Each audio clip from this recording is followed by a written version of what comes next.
What is happening? What is happening? What is going on? Yo,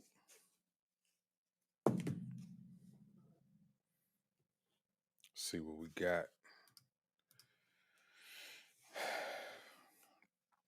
Trying to see if anybody on her yet. Just checking. So I'll just get started anyway. So Leslie Jones, I don't know if y'all seen this clip. She was made a comment about stupid men. So I'm gonna react to it. I mean, y'all can all follow along if you would like. Matter of fact, also I will send a link, even though it may be kind of hard for y'all to join, even though I'm doing this vertical thing. But I'll still send a link. What's up, Buster Cheeks Music? We're gonna be talking about Leslie Jones, bro. Leslie Jones. That's what we're gonna be talking about in the comment that she made. She made a comment saying that they're stupid men. So I'm gonna react to it. And like I said, I put the link in the comment section. Y'all can join me if you want to. But it may be a little hard to join me since I'm on vertical, but you can still join if you would like. But let's go ahead and get into this video about Leslie Jones. Let's check it out. Good at Oh, me dating at all neither. because I judge so hard. Oh. If you do certain things, I'd be like, I don't like you. If I look at your hand, I'd be like, your hand's too small. No. I don't like the way he grabbed his coffee. No. Oh my God, I have a friend like you. I just be like, it'd be certain things I'd be like, yep, no, I don't like you. Yeah. No, you don't take baths. No. You know, No, must have been a musician. Yeah, Sorry. you know, it's just so crazy, especially now. Like, and I'm famous, right? You know, when you get famous and Yeah. you get, Yeah. and you're a woman and you're Yeah. successful, the first thing they think is what? You're gay. Oh, you know what's so funny? I get that now that I'm. But you know what's funny is I've always thought Leslie Jones was gay. She's very masculine. No matter what she says, she's a very, very masculine woman. Let's also not take into account. Well, let's take into account of her looks. Because typically when you look at some women and they're not that pretty, you assume that they're gay. Because a lot of women who are usually out of shape, extremely big, not good lookers, they always gay, right? I always see big chicks who be with a stud chick. That's because I think they're not wanted by a lot of men. So they go to the dark side. Not, now that I'm single, people Really? think, yeah. And I don't really care either way. I'm into men, but I don't really care what people think. But I get that. I will said say you it. got- I love men. Yeah. Thanks. Yeah. Okay. But all right. I will. I I'll don't put love it in a there, bro. stupid man. Okay? And I didn't got to the point in my life where I really want what I want in my life because I have that's a worked certain age. so Yeah. hard for my peace. If you can't be with my peace, you can be with the door. There you Yeah. go. Yeah. Yeah. If you, and I'm really like, I think I've been by myself so long that. Who is this? Okay, Busted Cheeks say, yeah, she looked like Ray Lewis. She looked like Ray, bro. She looked like Kendrick Perkins, dog. It's like for somebody of her lookage, I'm gonna say her lookage, to sit up here and say what she does and doesn't like about certain men. I'm gonna be honest with you. She really don't got a choice. And I think she's the perfect example of when dudes say we don't care about your money. Because you know what? She has money, but nobody will date her. This is the perfect example of that. We don't care about your money. That's irrelevant. We know that you're not finna give us no money. We know that you ain't finna help us out with anything. So why are we even worried about your degrees or your money? You need to look a certain way, ma'am. And you don't look that way. You look like a full-blown NFL middle linebacker that's running the show. We don't want that. Like, first of all, I hate the term feminine and masculine energy. I hate that term so much. I think we have both. I Like we all have all of that. freaking hate it. Yeah. Oh, you're in your masculine area. Well, why don't you get in yours? Lord. Find it.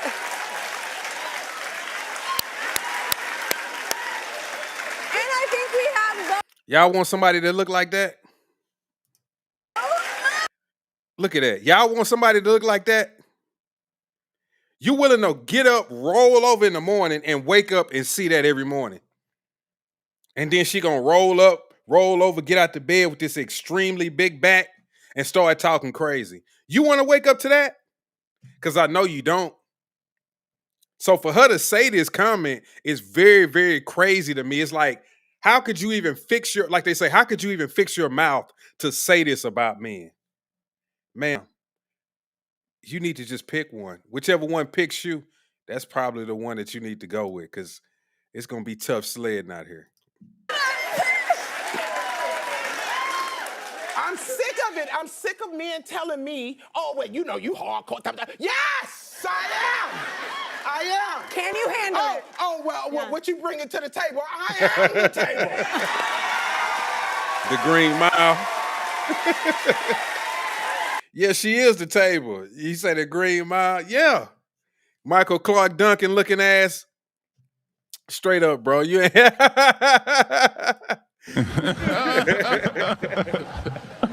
Michael Clark Duncan looking ass, bro. Like, come on, man. And she talking about she is the table. Yeah, you the card table. You the big back table, the one we slam the damn dominoes and cards on. You know what I'm saying? 15, pin. 10, pin.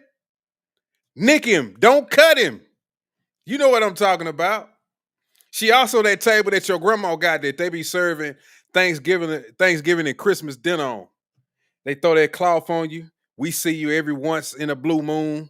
When we done with you, we leave you in the room by yourself, in the darkness. Don't nobody eat on you, because most of the time we eat in our rooms. We don't even want to fool with you until it's the holidays. Just go ahead and lay down and let us serve these great meals on your back.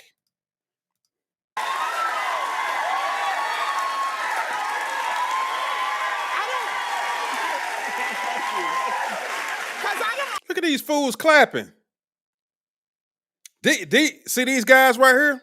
These are all your simps. That's the reason they at the Kelly Clarkson show with their wives. This one dude right here in the middle, he kind of like, fuck all that bullshit she talking about. He know what's up, but everybody else, all these other dudes, they the simps. These are the ones that's wrecking everything for the regular dudes. They are. That dude has a nice dress on. Hey.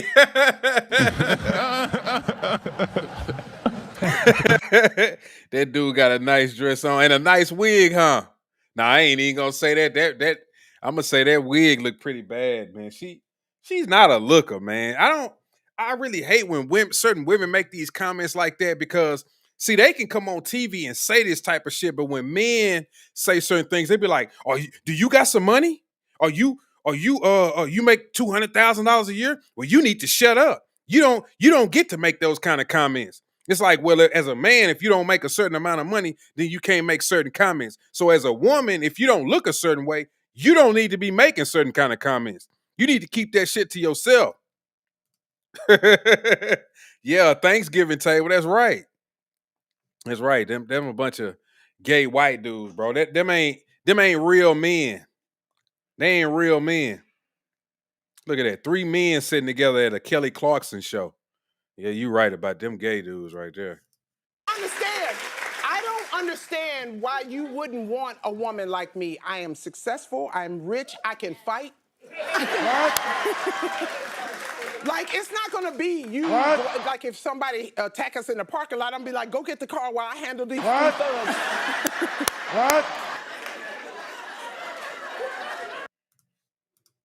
What the fuck, y'all? God damn! What? It's like entering the ring, standing at 6'7" inches tall, weighing in at an astonishing weight of 275 pounds. It's the masculine, extra big, extra strong woman, Leslie Jones. Give it up, everybody. It's Leslie Jones. Like, what the fuck? Nigga, ain't nobody trying to deal with no woman like this. This lady is ridiculous. Yes, she is rude. And she wouldn't be a good mother. That's a good point, Toilet. She is rude and she does not seem like a wife or a motherly figure that most men are looking for. She does not seem like that. Because you know what? She the type of woman that wants a bitch. And I ain't talking about another female. I'm talking about another dude. I'm talking about another man who ain't got no balls, his nuts ain't dropped, and she can run around and tell him what to do. That's the type of dude that she looking for. The type of dude that she can keep coming on different TV shows, and when they ask her about a relationship, she gonna make little comments about it, and he just supposed to sit there and take it. And the moment that he finally goes on some podcast and makes comments about their relationship, and he say something she don't like, she gonna break up with him, and then get on another podcast and talk shit about it. That's the type of chick that she is. So you was about to say George Foreman as you entering the ring. Hey, she looked like a big bruiser, a big heavyweight. Man, I don't want to fool with that. I don't want to fool with that. I know he loves me, Andrew. That goes without saying. Look at her textbook long guard. Yeah, look at that. She been training for this. Look, the best you can do is whenever I go somewhere, you can stand out front and wait for me to come out. You can watch. You can be one of my guards. That's what you can do. That's what you can do. Christ is peace. Who is these people? This must be bots. I wish I were like, I'm like so comfortable in my skin everywhere else, but no, dating, I'm opposite. I get in there Because they make you feel like that, and then that's no. I think it's me on that one. When you feel uncomfortable, it's not the right person. Oh, for sure. But Or you coming in heavy, like the attitude that she bringing. If you coming in like that, yeah, you're going to feel a certain kind of way. But look, let's be honest. It's dudes out here that talk to and mess with anybody and everything. It's somebody out here for her. It's some dude that's willing to take her. But she got a bad attitude. Forget all the other bullshit we was talking about earlier and I was making fun of. She just has a stank attitude, dude. That's it. She got a funky attitude. She don't know how to talk to men. And she doesn't seem motherly or she doesn't seem wifely. She doesn't have any of those traits. You're right. There's somebody out there for everybody. It's always a sucker. Always a sucker. And it's so many more men than it is women. So you know a lot of these dudes would just take any and everybody that they can get their hands on. Man, I got friends and y'all got friends like this. All the way through high school up until now, they would knock down anything. I got friends, they would knock down a big chick. You like, damn, you was fucking with her? He's like, shit, man, she paid for this and she give me that. Like, you really hit that? Like, how? Because me personally, I couldn't. How can you get an erection looking at that? How can you get an erection dealing with some of these women? I don't know how they do it. But some dudes, they so jacked up on whatever it is, they don't mind. You say I'm hitting the same punchlines as you typing them. I'm telling, hey, because great minds think alike, Buster. Say on the bright side, you wouldn't have to walk much at Disneyland because she could just toss you on her shoulder. Yeah. Or she could carry you in her backpack. She'd be one of them got them little kid backpacks. Y'all ain't never seen them. You could get in her backpack and she could walk around and facilitate your every move. know some of these guys are super desperate. I was in a debate yesterday about this guy who smashed his chick who told him she had, oh my God. Oh my God. Chlamydia? And he still did that? He still did that?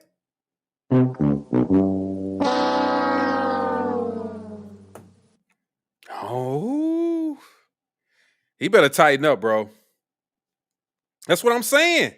Some of these dudes, they ain't got no chill, bro. They have no limit. They ain't got no limit. Whatever it is, they hitting that. They going in, bro. If the chick giving them some play, she talking back, he talking, he hitting that. He hitting that.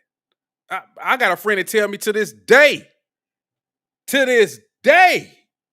he like BBWs. And he don't make no bones about it. He straight up tell me, bro. He was married to a big girl. He said, look, bro, because I was like, bro, it's a running theme here. He said, man, I like BBWs. I said, I knew it. And he was just like, he had this look like, shit, nigga, I like BBWs, nigga. I like BBWs. I'm like, woo, you a bad man. I can't do it, but you a bad man.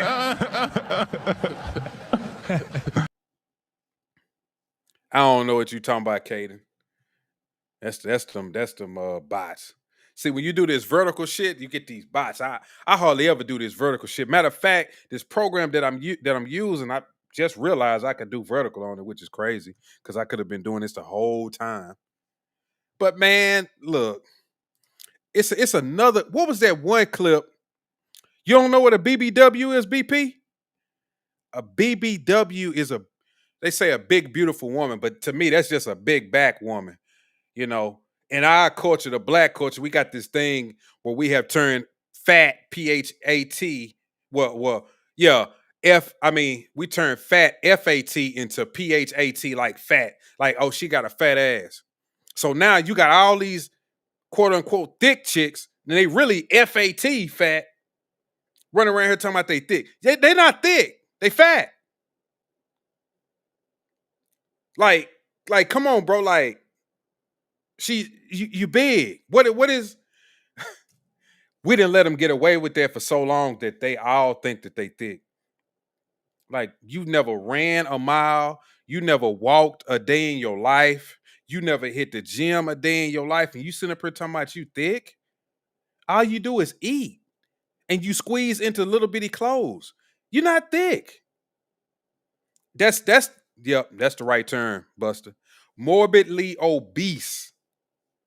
Morbidly obese. I finally got this through my cousin's head.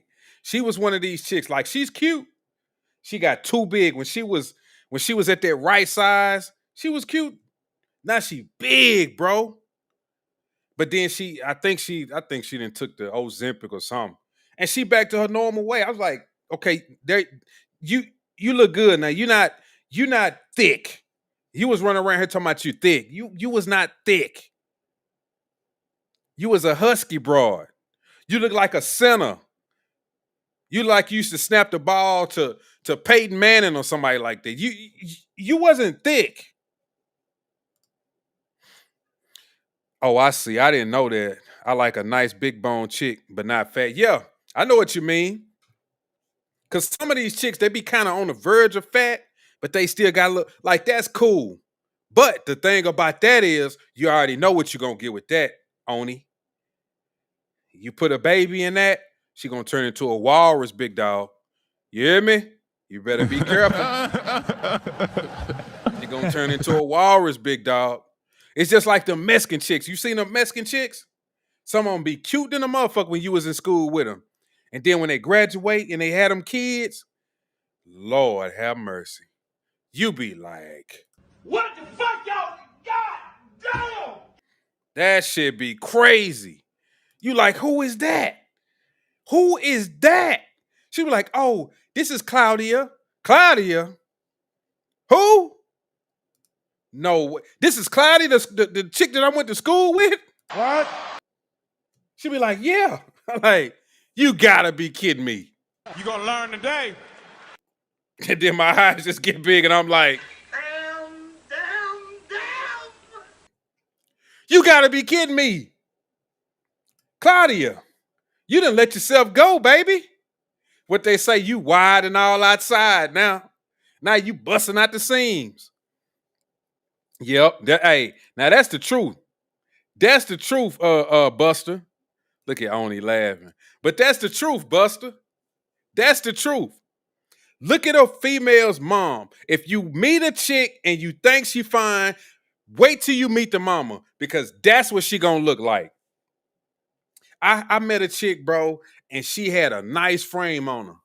Nice little ass. Not like a big ass, but just a nice one. It wasn't like protruding big, but y'all know what I'm talking about. A chick with a nice brain. Frame.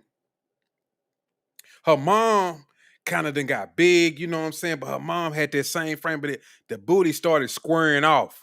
I was like, ooh, no. And it was so fucked up because I quit talking to her because of that. I'm like, ooh. I'm like, that's what you're going to turn into. That's what you're going to turn into. And she trying to tell me. The lie detector determined that was a lie. No, hell no. No. Stop the cap. No, ma'am. No, ma'am. You're going to look a mess. You gonna look a mess. I can't play these games with you. Hey, appreciate you subscribing to the channel, BP. Anybody else, if y'all watching this, if you like the content, you like the video, make sure you hit the like button. Make sure you hit the subscribe button. Turn on the notification bell when you hit the subscribe button. Also, leave some comments, whatever that is. It don't matter. And if you want to join the show, I got the link in the description, and it should be pinned to the top of the comment section. I know it will be hard to join the live because I am on vertical stream, but I can, make it bigger. But right now I'm doing vertical. But yeah, if you would ever like to join, y'all follow me. You checking out the show. I'm always having people pop up, no problem. Buster Cheeks say, it's really hard with the high school sweethearts like you were talking about. I've seen that multiple times where a good looking lady ends up looking like her mama is Shrek. That's a fact, bro. It be the ones that be real cute too. You're like, damn, she bad. Ooh, she look good. And y'all always notice this. The ones in high school that be bad, they be looking like, man, they look like $100 bill. When you hit that first class reunion, if she ain't, she may have had a kid or two. She may still, you be like, damn, she still look, she didn't gain a little weight, but she's straight. You hit that second class reunion, woo! I'm talking about, bro, you just gonna be. Who is this? You trying to find out who that is. You asking, boy, who is that, bro? I don't remember her. Who is it? Man, nigga, that's Janisha, nigga. Who? Nigga, that's Janisha. Nigga, stop. Man, get the fuck out of here. That's Janisha? Hell yeah, nigga. Let me avoid her. I'm gonna keep walking. I'm gonna go get some drinks or something. I'll be right back. I got to move around for a minute. Shots fired! Shots fired! I got to move around, man. I don't want to talk to her. I don't want to interact. None of that. Y'all can have that. Y'all can have that. But let me get back to the rest of this Leslie Jones, man. Y'all keep leaving your comments, man. I keep responding. I also think like maybe you're just not. I don't want to do it. You girl, your instincts is right. Always follow your instincts. I think also I'm just really done with sharing. Well, you know what I'm saying? Yeah. You earn what you earn, and you're like, wait a minute. You're done with raising men. Yeah. Here we go. The insults to men from her is insane. You see, like I said earlier, these women that are below average in the looks, because that's one of the main things when it comes to men and what we be looking for. That's going to be one of the things that's on the top of our list. You don't look that good, then you don't need to be making comments like that. Just like I said, if as a man, if I don't make enough money for you, then it's certain things that I shouldn't be saying or speaking about women, in y'all opinion. So in this case, y'all don't need to do the same. Like, I would never go into a bar or into a restaurant and think to myself, damn, who is that chick over there? That Leslie Jones? That's Leslie Jones? Man, let me go over there and holler at her real quick. Hell no. Hell no. You say Bob Sapp?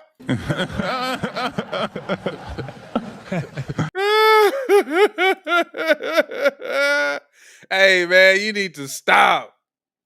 You need to stop. Is this her? Is this Leslie Jones right here at Bob Sapp? Damn. Damn. Let me hit it again. Mm. Leslie Jones, man. Mm-mm. Nobody's checking for Leslie Jones. Nobody's checking for Leslie Jones. Buster say, I mean, romance is good and all that, but the likelihood that you qualify for the same quality of lady at 18, 28, 38, 48, and 58 is really low. The more you level up, the higher quality you can afford. That's exactly. And as men, we understand that. Once you graduate high school, you understand that, okay, now it's about my resources. Now it's about what I can provide. That's how I get the women that I want. We know when it comes to men, it ain't really about our looks because shoot, if you're a fat dude, if you're an ugly dude, if you got a gimpy leg, but you got some money, you've seen these women, they going. And don't tell me that they ain't going. They always going.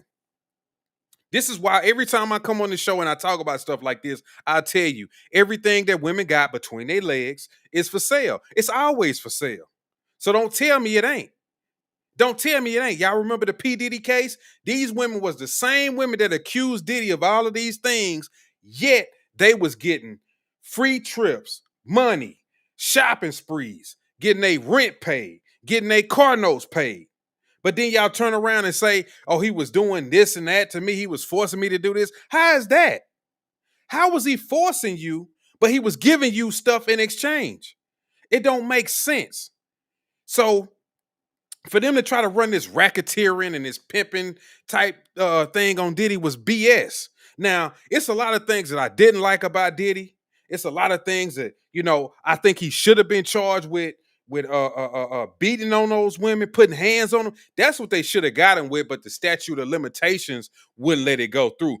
But what they was doing was making him seem to be like some type of bad guy when they was engaging in these quote unquote fetishes that he had because he was paying them.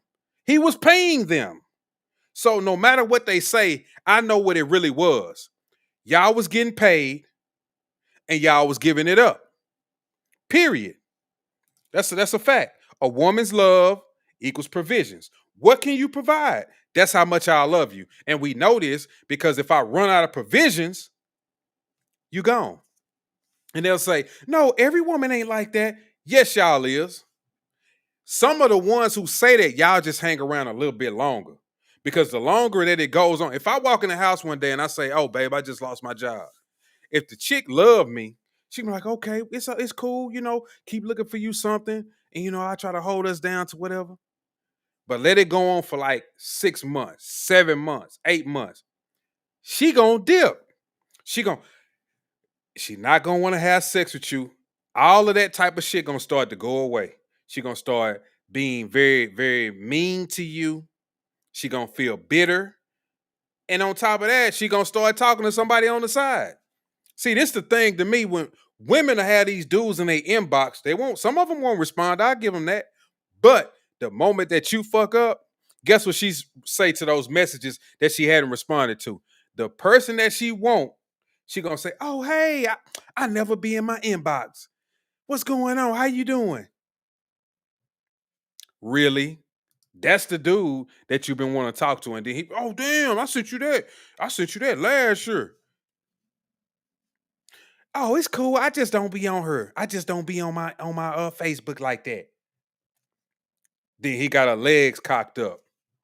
and you sitting at the house because you ain't got no job and you can't question her no more. Now you look like a fool. So it's best as a man to always have your shit together. Because if your shit ain't together, you can kiss her goodbye. So don't even worry about what the fuck she got going on, because she gonna leave you. You ain't got what she want, she gone.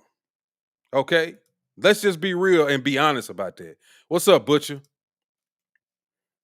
Buster Cheek say it's biologically hardwired into them because it's a survival strategy. There ain't nothing wrong with that, but there's no reason to deny it either. That's a fact. It ain't nothing wrong with it. That's how they wired. And that's what I'm saying also is they shouldn't get mad at us because when we look at women, a lot of times, a lot of us look at some of these chicks who are a little bit younger and we be like, damn, that's what I want right there. You can't get mad at that. That's in our biology, just like it's in y'all biology to want somebody to provide for you. We want somebody who look good and who we think we can have kids with, or we can procreate, or have a good time with. That's what we be looking for. We looking for sex appeal. But if we trying to settle down and we trying to do things like that, we still looking for sex appeal. We still looking for beauty. But now also with that, we looking for you to have certain type of those motherly, wifely characteristics that we can be like, okay, I can rock with you. But if you ain't got that, you like Leslie Jones and you sitting up here looking crazy, talking crap about men, talking about men are stupid. This is what you're not gonna get. You're not gonna find the person that you want. You can hang it up. That's right. It's always a side dude. What is it saying, Butcher? It's not your girl. It's just your girl right now. It's just your girl right now. So when it's over with, it's over with. Don't even worry about it. When it's done, it's done. And that's what a lot of us got to get through in our head. When you in high school and you break up with a chick, that first breakup, you feel like, damn, like where is she going? What is she doing? But once you get older and you come to these certain realizations, look, bro, you can have them. You can have them. Because she was just mine for the moment. But now she's yours. Go ahead and have them. Enjoy. What's up, Butcher? Buster say, you'll notice how like a 22-year-old, 5 out of 10 looks better than a 40-year-old 9. Yeah, exactly. Exactly. Because that's what we looking for, something that's young, and it's like I can do something with that. And a lot of times too, we can mold those younger women. But if I say that to an older woman, she gonna say, no, you trying to groom her. We're not trying to groom her. In the sense that y'all talking about grooming, y'all talking about some old perverted shit. Ain't nobody trying to groom no young chick like that. We trying to make her into a wife, a woman, a girlfriend that we want. It ain't nothing perverted about that. And the thing about the older women who shame men for dating younger is because we don't want y'all. That's why y'all do that. But the fact of the matter is, when y'all was 22, y'all was messing with older men. Tell me I'm wrong. Y'all was the ones that was messing with older men because we seen you when we got out of high school and we clocked out. Well, I ain't gonna say clocked out, but when we was let out for school, y'all was hopping in that 22-year-old's car and you 16. We seen you at the parties with that 24-year-old, 30-year-old dude, and you was 16. Now that ain't nobody checking for you, and you 40 plus, and you see them same dudes that was at that age messing with them young chicks. Now you mad. Now I ain't talking about the chicks that's in high school to under. I'm talking about the 20s, 22-year-old chicks. Them the chicks I'm talking about. Now you mad at that because we don't want you. We ain't looking for you. You see, people like Tracy Ellis Ross can talk about trying to find her a young man, and the women don't say nothing about it. They think, yeah, girl, do your thing. Stella got her groove back. See, they cool with all of that shit, but soon as a man say something about a younger woman, oh, he a pervert. You nasty. How could you not want somebody within your age range? Don't nobody want y'all old shriveled up ass. Men biologically, we can have children for a long time. To our 70s and 80s. Women, y'all can't do that. So y'all got to accept that. So if you smart, when you young and you got all that beauty and you can get any man that you want, if y'all was smart, you would get the man that you want, because when you that pretty and you that young, any guy wants you. So that really means you got to pick it a little. So if you can find that right guy, he gonna stick with you.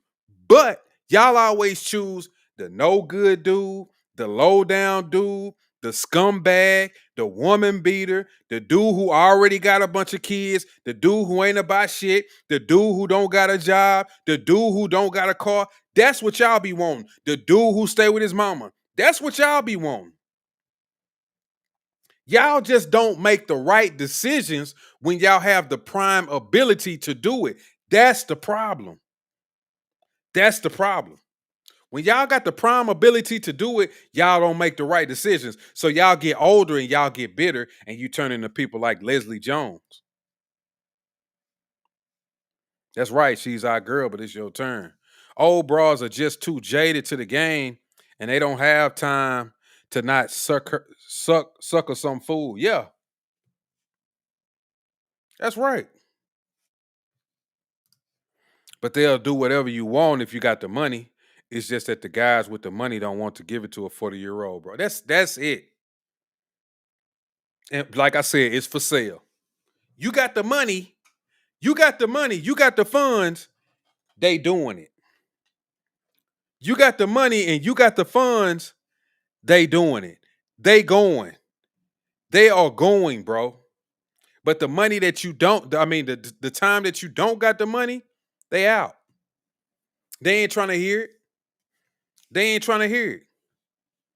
They don't give a damn about what you talking about. When that money gone, they gone. And let's just be real. When that money gone, they gone. Okay? Make no bones about it. Say this is why dads are important, because a good dad will find his high quality daughter a man with a lot of resources before she lowers her market value. Exactly. That's why some people are even talking about bringing back arranged marriages, because the men in your family, we can actually pick the right dude for you when you're a young woman. I'm just being honest. In other cultures, that's what they do. They can pick the right dude for you.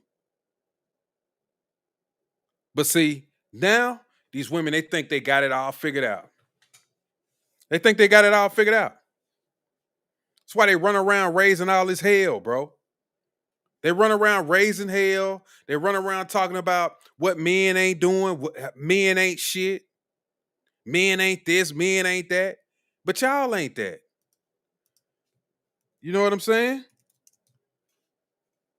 What's up, Gen X? Y'all ain't that. So they kill me with that, man. Let me pull up something real quick. Give me 1 second, y'all. Give me 1 second, y'all.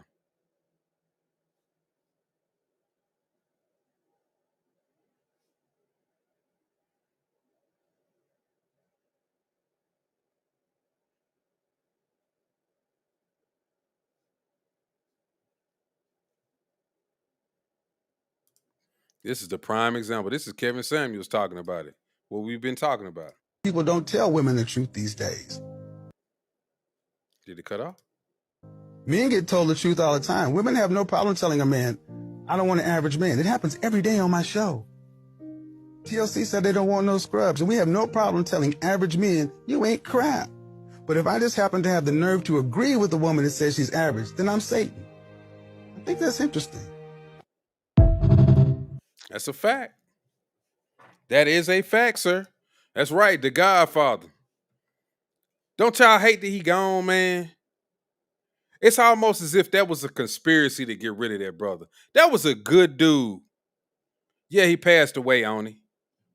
That was a, bro, he was spitting facts and he was a good dude, bro. He was spitting facts and he was a good dude.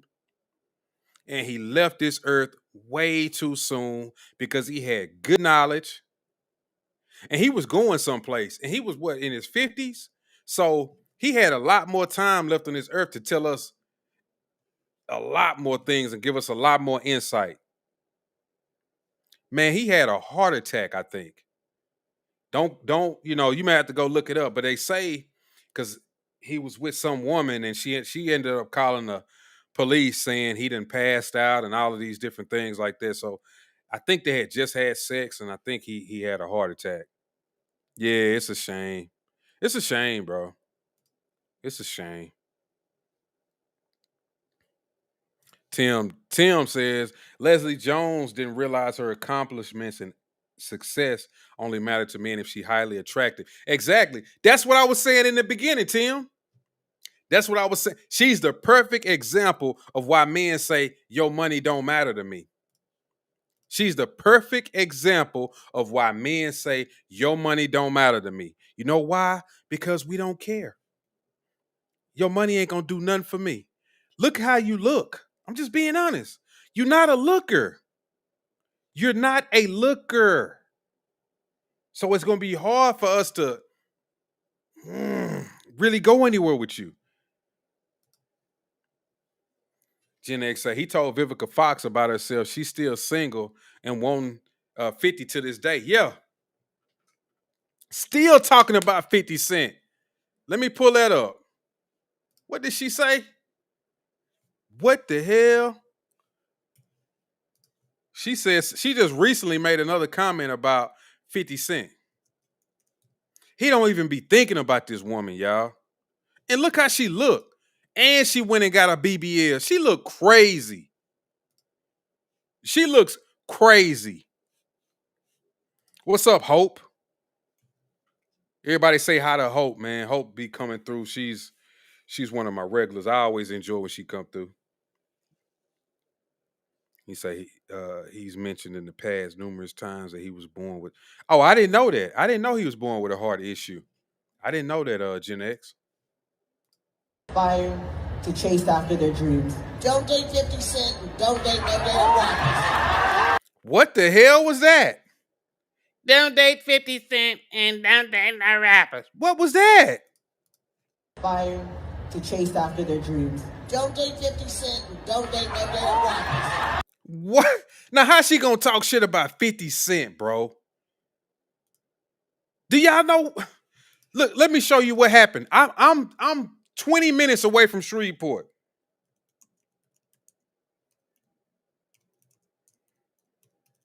This just went up the other day.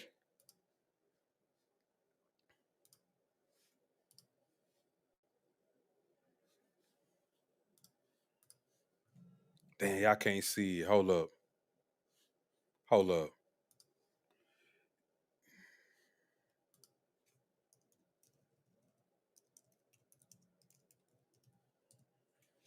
This just went up the other day, y'all.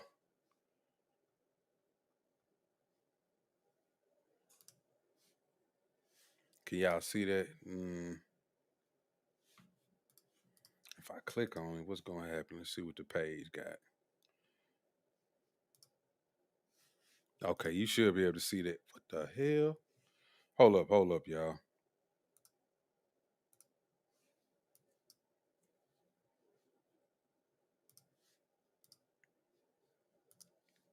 There you go. That just went up in Shreveport. The 50 Cent G Unit Studios. The G Unit Studios. And she talking about 50 Cent. Don't date 50 Cent and don't date no rapper.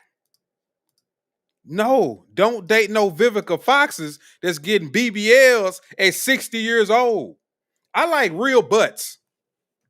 What they say, call me old school, but I like women with their eyebrows made out of hair. Okay? That's what I like.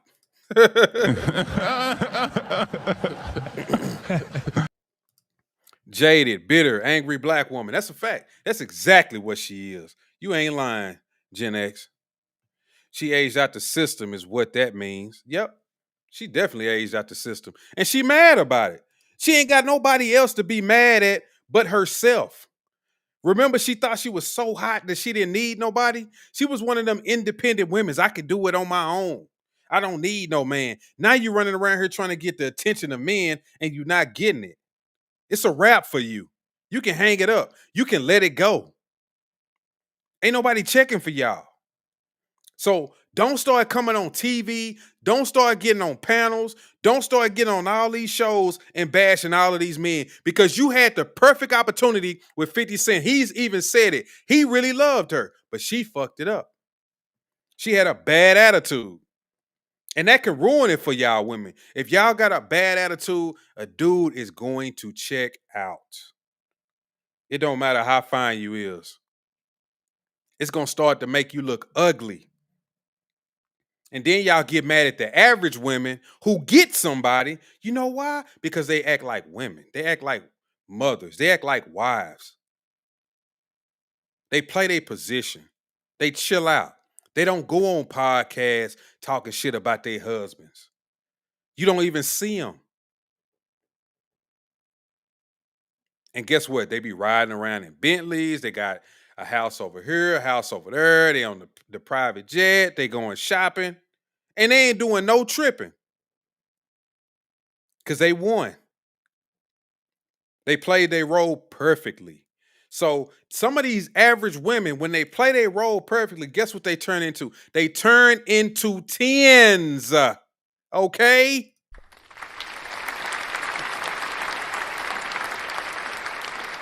Because trust me, I know I'm in the range to get an average woman, but if she is just the right average woman, man, I would take her 10 times out of 10 over a chick like that. It wouldn't even, I wouldn't even hesitate. Tim say 50 Cent only dated.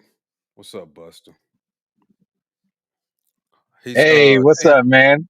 what's up, Buster? Nothing much. Thanks for having me, brother. It's easier to talk to you than it is to read all the comments, and I think there's like a lag or something. You know what It probably is. You know how it is with them comments, man. It take a while for when I'm seeing because I'm seeing it when y'all posting it, but by the time it goes through the stream and y'all seeing me speak on it, it's probably delayed. Oh, I lost him. I lost him. Come back up, Buster. That's that thing right there. I'm glad I found your show, dude. It's real entertaining. Oh yeah, man. Appreciate it, man. And I appreciate y'all hitting that like button, hitting that subscribe button, man. And like I say, anyway, I appreciate y'all commenting because a lot of times when I'm doing videos, if people don't come up, I don't mind them doing some comments because I got something to interact with. You know what I'm saying? I ain't just talking to myself all the time. So that's Yeah, it's cool. hard to just monologue. Hey, can I say something about the whole Vivica Fox Go ladies ahead. aging out thing? You got the flow. Okay, Go so ahead. I think one thing that we don't consider, right? If you look back on like the way that humans lived for eons and thousands of years is so what happens to those women when they no longer reproduce, right? And what Right. traditionally happened is that they would take care of their grandchildren. That was like part of their duty, like the reason Mm-hmm. why they would get Mm-hmm. meat at dinner time. You know what I mean? Mm-hmm. Because they can't berries anymore, and they might know more about. They might have seen a broken leg, and nobody ever seen a broken leg before because it's been 40 years or whatever, right? Mm-hmm. And and so those are kind of like the roles that are. It's kind of like stage three of of the career path for being a human female. Right. And Right. if they deprive themselves of that opportunity, what's left to do?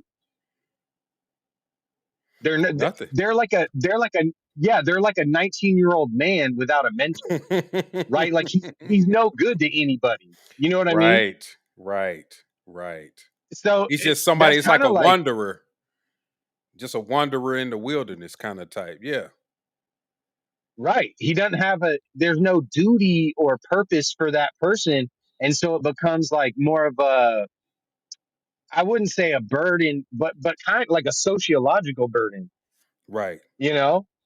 And I don't think that they're considering that.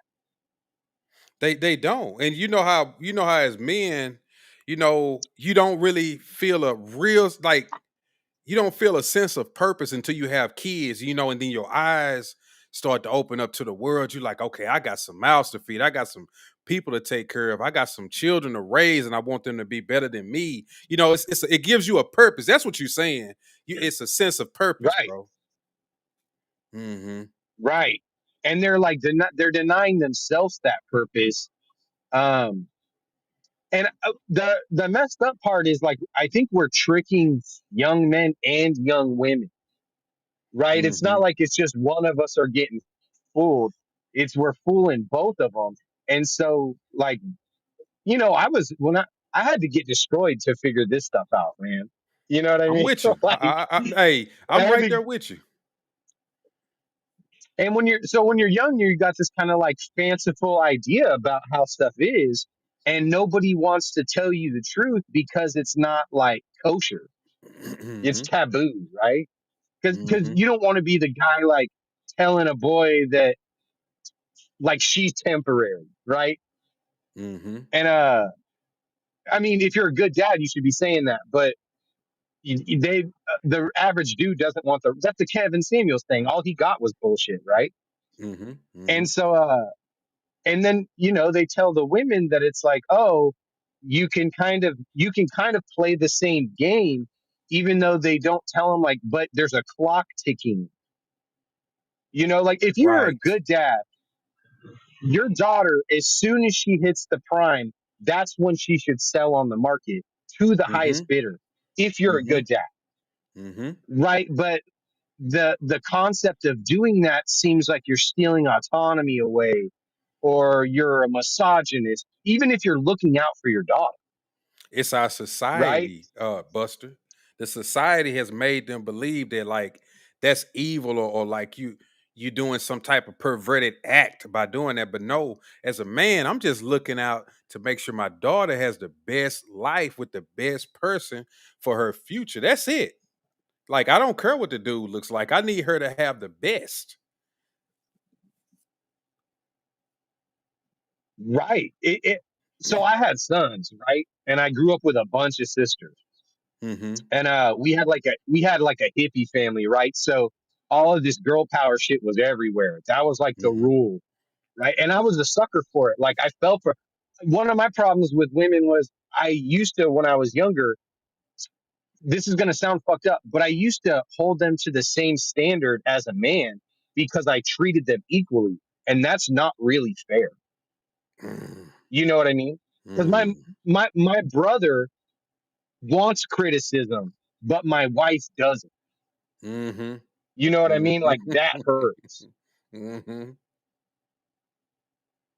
We So, two different but people. but that wasn't me. Well, and I think it's a temperament thing among men and women, right? Mm-hmm. Like Cause it's I hate to cut you off. I'm sorry. I'll let you go. But men, no, do we your can thing. accept the truth. Like if okay, right now, if me and you talking and you say, look, Rod, bro, your show is good, but you need to do this and you need to do that. And you might want to tweak this. I'm gonna be like, okay, you know what, you right. I kind of been thinking about that. I'm gonna change this and I'm gonna work on this. But if this is a woman sitting in this seat and you come on here as a man and tell her, no, ma'am, your show is kind of, you might want to try this and try this. She going, who is you? You don't need to come on. They, like you say, they take it differently, bro. They take it totally differently. But go ahead. I'm sorry to cut you off. So what I was saying was once I had my sons, my first thought was like all my female cousins, they ended up like in a dream scenario that any woman would want, right? Because my uncle, he basically did the arranged marriage thing. Like they knew their husbands when they were 10 years old and they Mm-hmm. grew up together. And all of the families of all the daughters and their future husbands were all like best friends. They all grew up in the same church, right? And my uncle was the Mm-hmm. pastor. And it worked out great for them because he raised them specifically for that like prime, like peak of value sale on the real estate, right? Right. And then when I look at my sons, though, I told my sons, oh, don't mess with no woman until you got it all. Because you're just going to shoot yourself in the foot. It was every time me or my brothers or my dad or anybody else did it, it was a mistake every time. Hmm. And the longer, the more squared away you are, the better position you are to, you have more buying power in the market. You know what I mean? Yeah, I definitely get what you're saying because as men, it takes us a while to usually build up our wealth and kind of get to that level of maturity that will be prime to get what we want. you know but that's how our market value works. We got to have resources. We got to get to a certain level before we can demand a certain type of product, quote unquote. But women, their product is, for the most part, their beauty and their youth. And once, like you said, they was raised a certain way to be that, then their prime sale. And that's why usually older men get those women, because they've made that point, and they've reached that level, I mean, to buy that product. Am I right? Am I saying what you said right, Buster? Or if I'm wrong, if Yeah, I'm like, off, go ahead. no, I think I was literally about to make that point. Like, so if you have a son and daughter, and your advice to your son is to wait till he's squared away, and your advice to your daughter is to find the mate with the most provisions as early as possible, that naturally, the math just means that the men with the most provisions, which are older, would be with the women with the prime fertility, which are younger. Right. I mean, that's simple economics or math or whatever you want to call it. Hmm. It's the advice you would give your own kids would play out that way. Hmm. If you're watching out for them. Like, if you're telling your son, hey, 18 years old, you should go out and try to start a family, you're basically dooming him. Hmm. Hmm. Hmm. Hmm. That's, yeah. What up, I Army? like. What's up? Oh yeah, and let me, before you go ahead, Army. Hey, Buster, man, make sure if you do come through, come on and join the show because I like your talking points, man. So if you ever see me on here, if I put that link down there, you come on up, man, and speak your mind. I appreciate it, man. Yeah, yeah, for sure. Oh yeah, go ahead, Gen. No, he was hitting facts. That's how it used to be back in the day. 50s, 60s, 70s.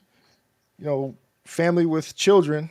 If it's daughters would be their possible significant other would be vetted by the father. That's how it was. You have to be Hmm. running into no bullshit. Same thing with overseas. When you have a daughter and you're trying to marry it into this family, what do you got to offer us? Offer it was like it's a trade going back and forth. You don't just get with random bums off the street.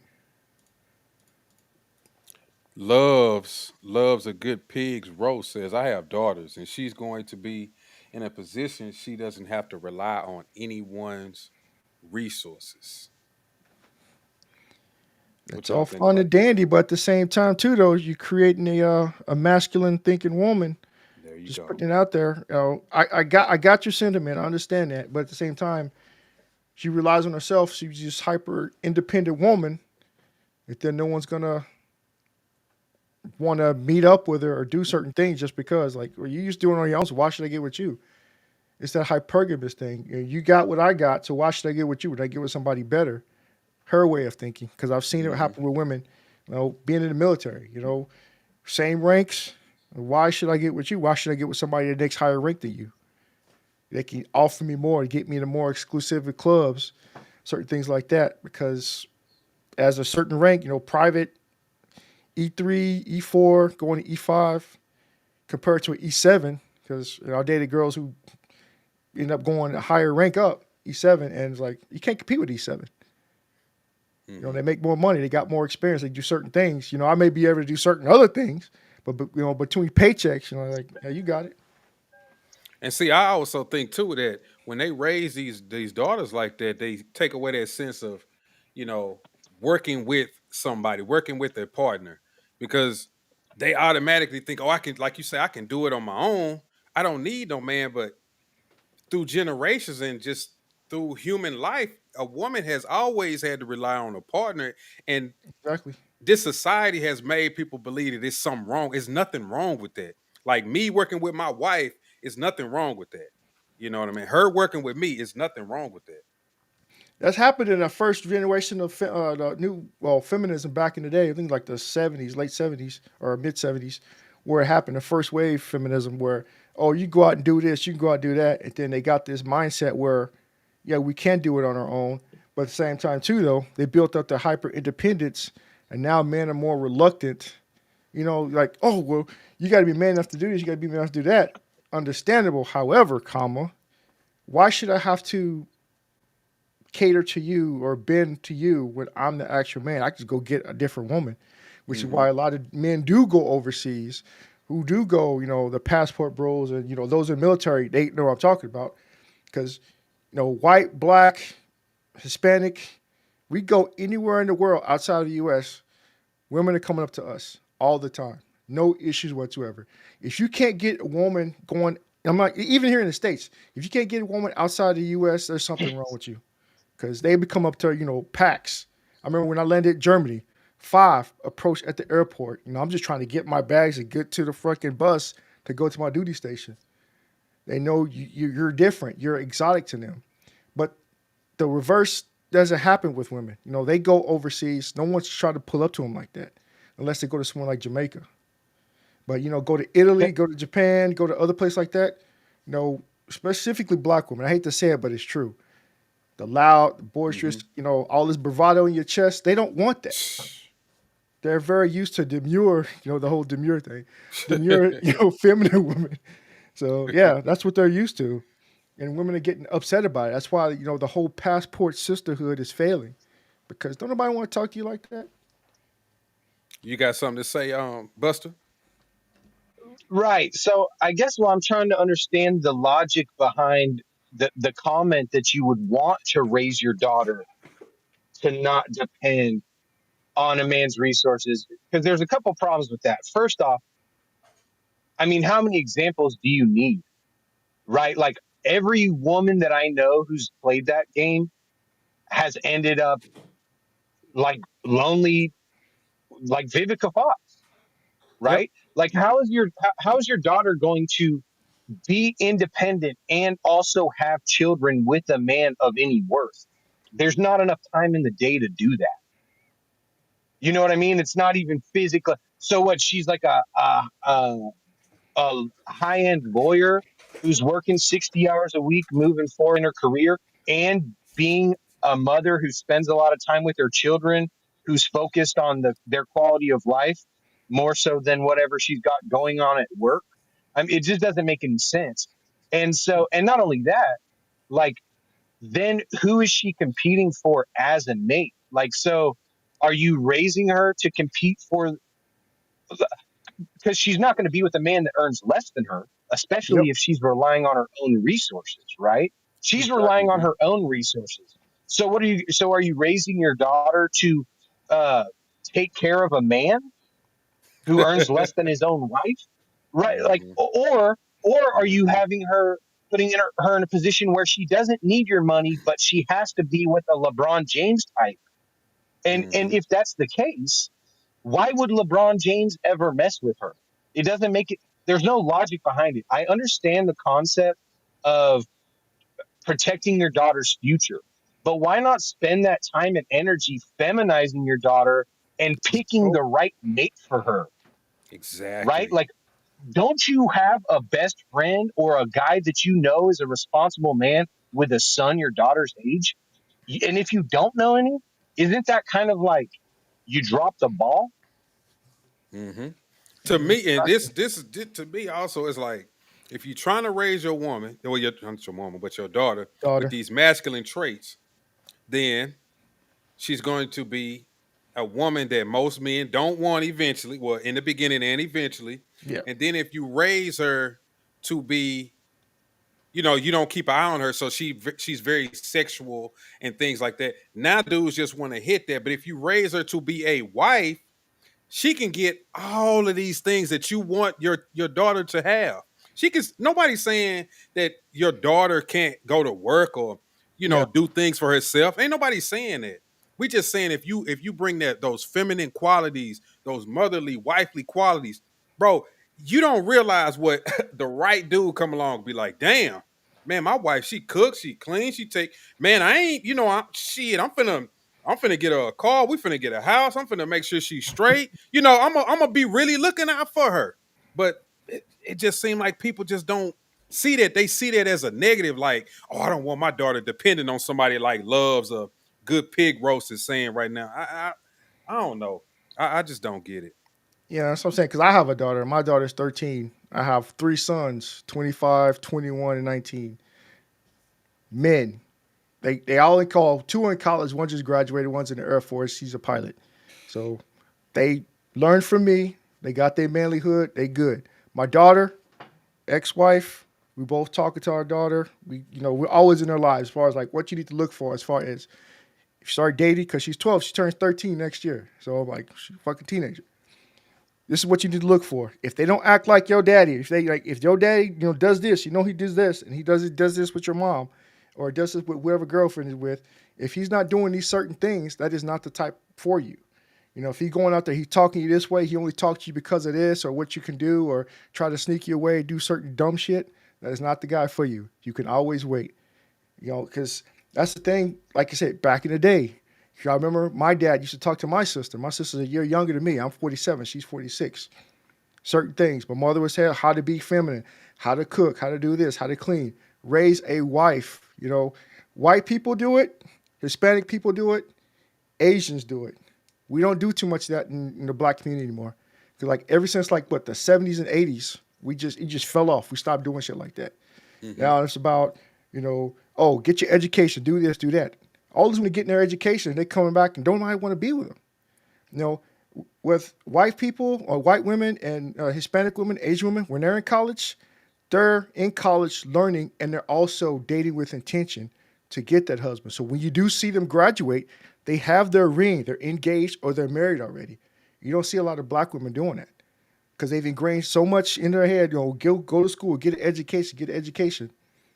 And that's why black women are the least married. It's like 13%, something like that. They have the lowest marriage rate in the black community. Black men actually have much higher rate of being married than black women are. So date with intention, groom that daughter to become a wife, not to be independent. Yeah, she can have her own shit. Got it. If that's what you're trying to go, got it.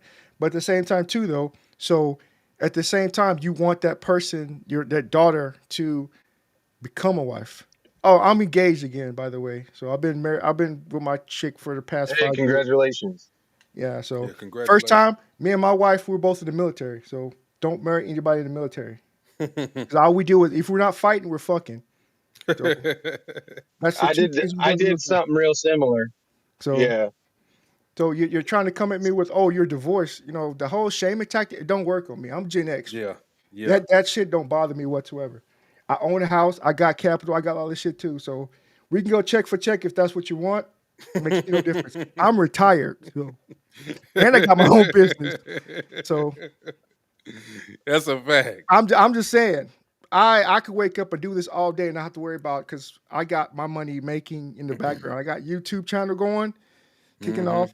I got other two businesses. Like I said, I got a house here in Seattle. I got a house in Dallas, Frisco to be exact. So, but it's all mine. That's the thing. It's all mine.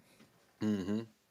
See, he made this. Well, I don't know if it's a he or she, but it says no one wants a woman that's just a dependent, and that's I gotta say this again. We never said that she can't do it. Like, we just don't want you to be so independent that you can't be a mother or a wife or get out of the whole gender roles thing.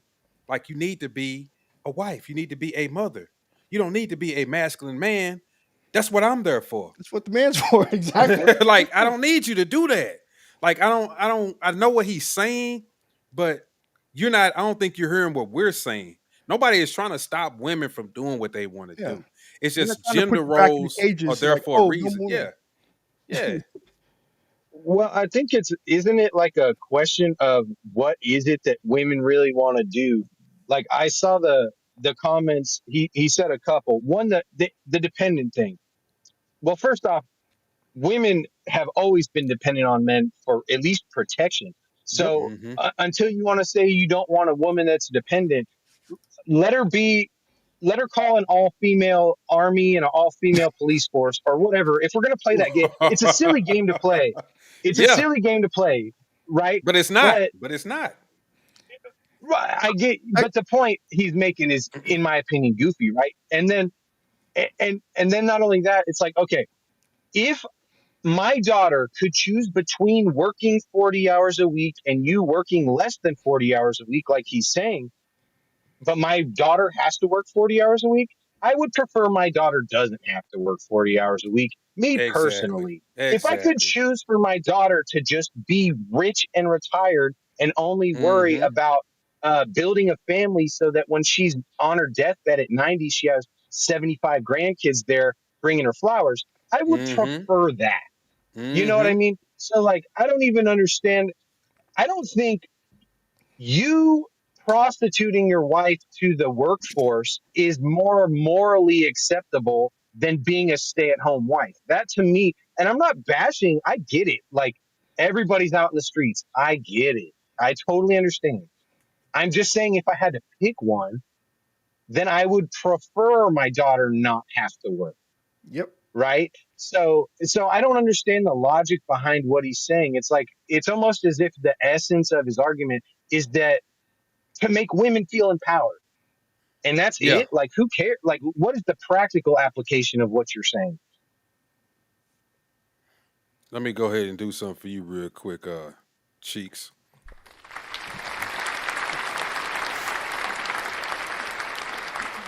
Man, said a word. I like Cheeks, man. He just hitting you with facts. It's nothing.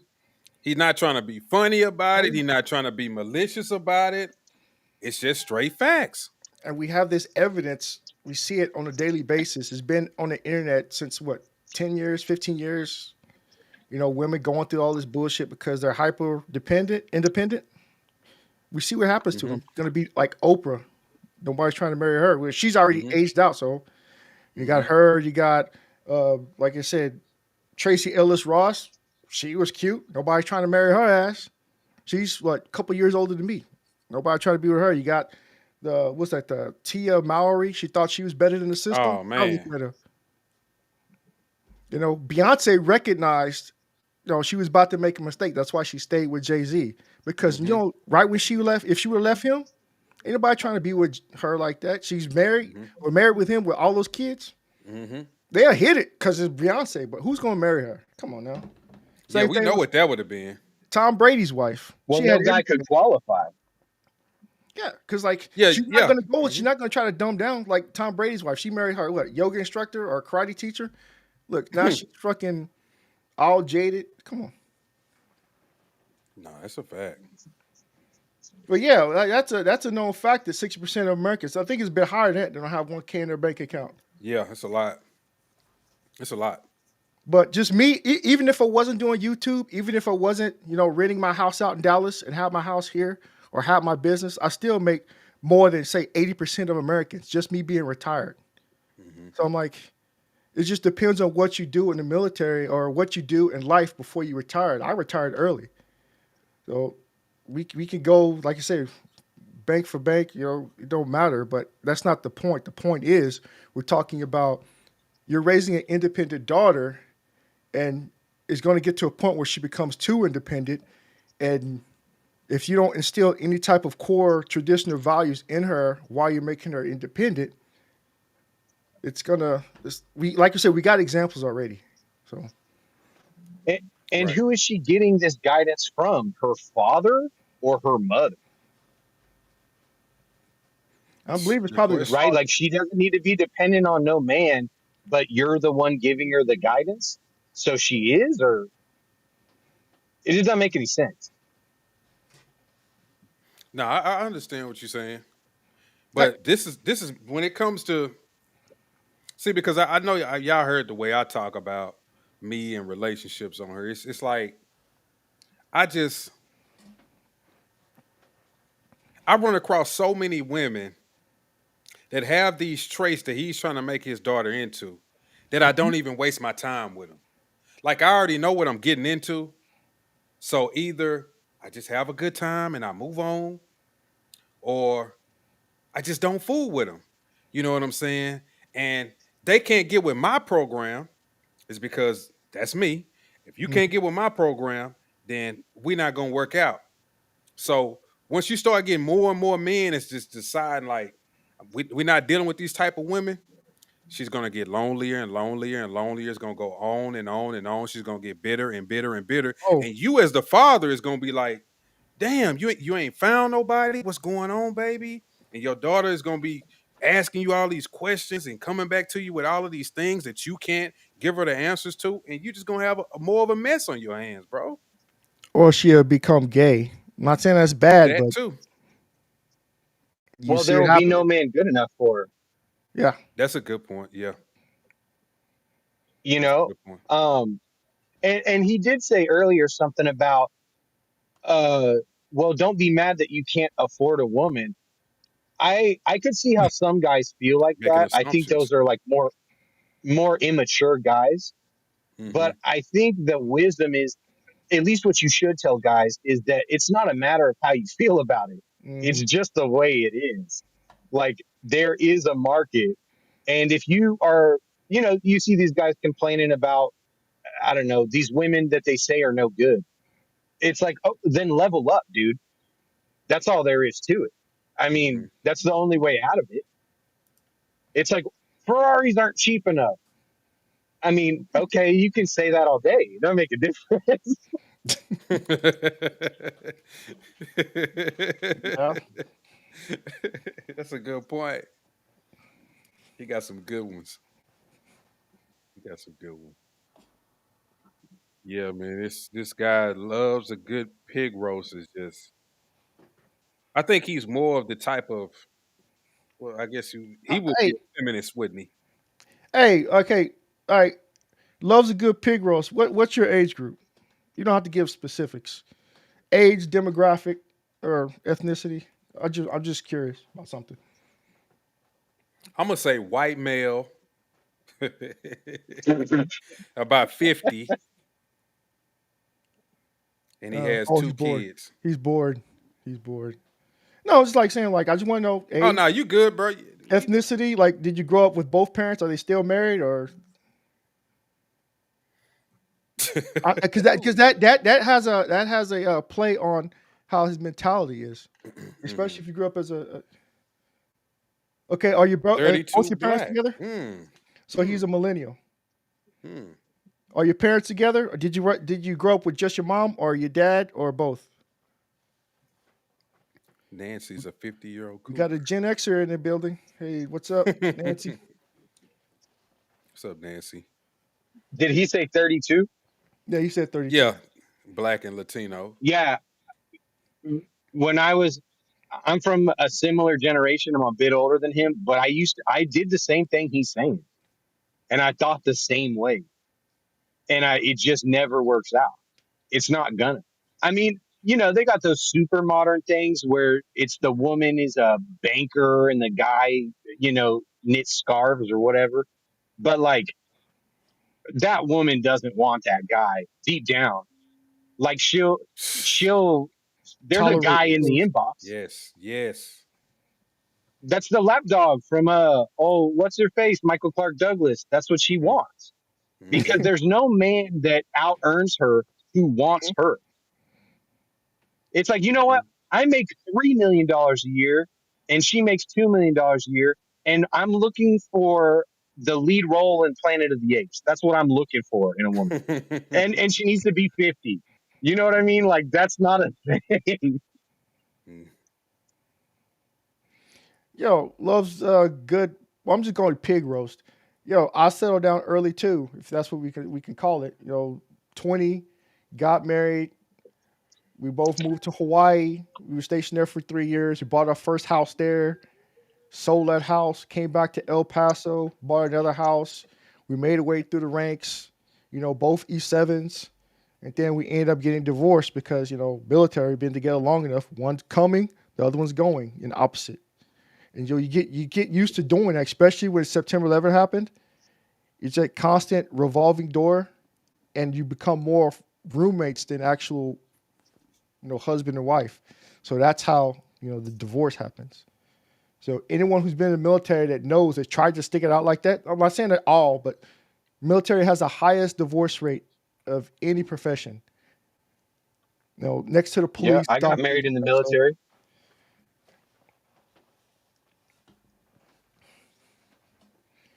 Okay. So I got a question for Loves for Pig Roast. How is your wife? Is your wife feminine? Is she very feminine? Because you said you settled down young with her. I'm assuming that she was the type of woman that was willing to work with you.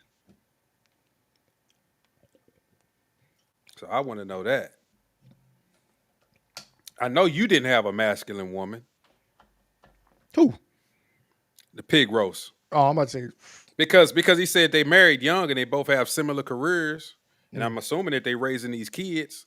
And if they've been together this long, then I know that she's probably very feminine. She was willing to work with him. So I'm trying to figure out why he doesn't understand what we're saying.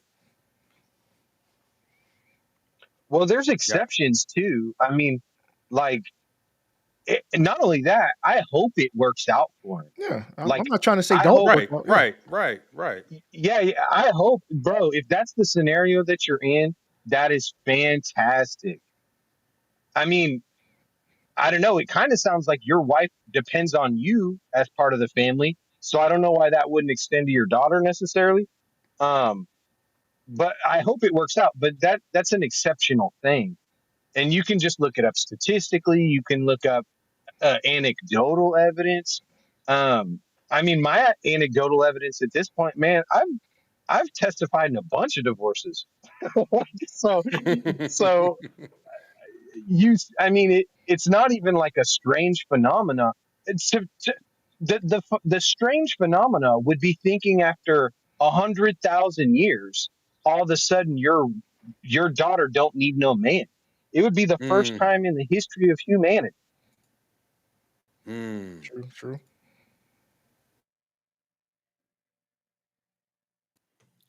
Oh yeah. Okay. I was like, damn, Gen X froze on me. I was doing because I got like all these different cameras. So Oh, like, okay, okay. I figured I could do bounce between cameras before I stream later on tonight. I thought I had froze up too. I said, damn, I think the stream done froze. Now you good, you Okay. good. He said, but she's not dependent the same way you describe it, I guess. What do you mean by So that? like when I say hyper independent, that means for me and for what I've experienced, dated women. Oh well, you go out and she's quick to throw down the money because she don't approve that she's got money and she don't need no man. But at the same time, they keep saying they don't need no man. But why are you always fucking us? Why are you always trying to date us? If women that say that, oh, I don't need no man, but yet here we are. He says, but to be Right. fair, we are from smaller towns in the Midwest. This is common. We are raised traditionalists with a big level of independence. Go ahead, Buster. Well, I was gonna say for me, independent, not needing a man's resources would mean your wife could do the same thing she's doing right now without you.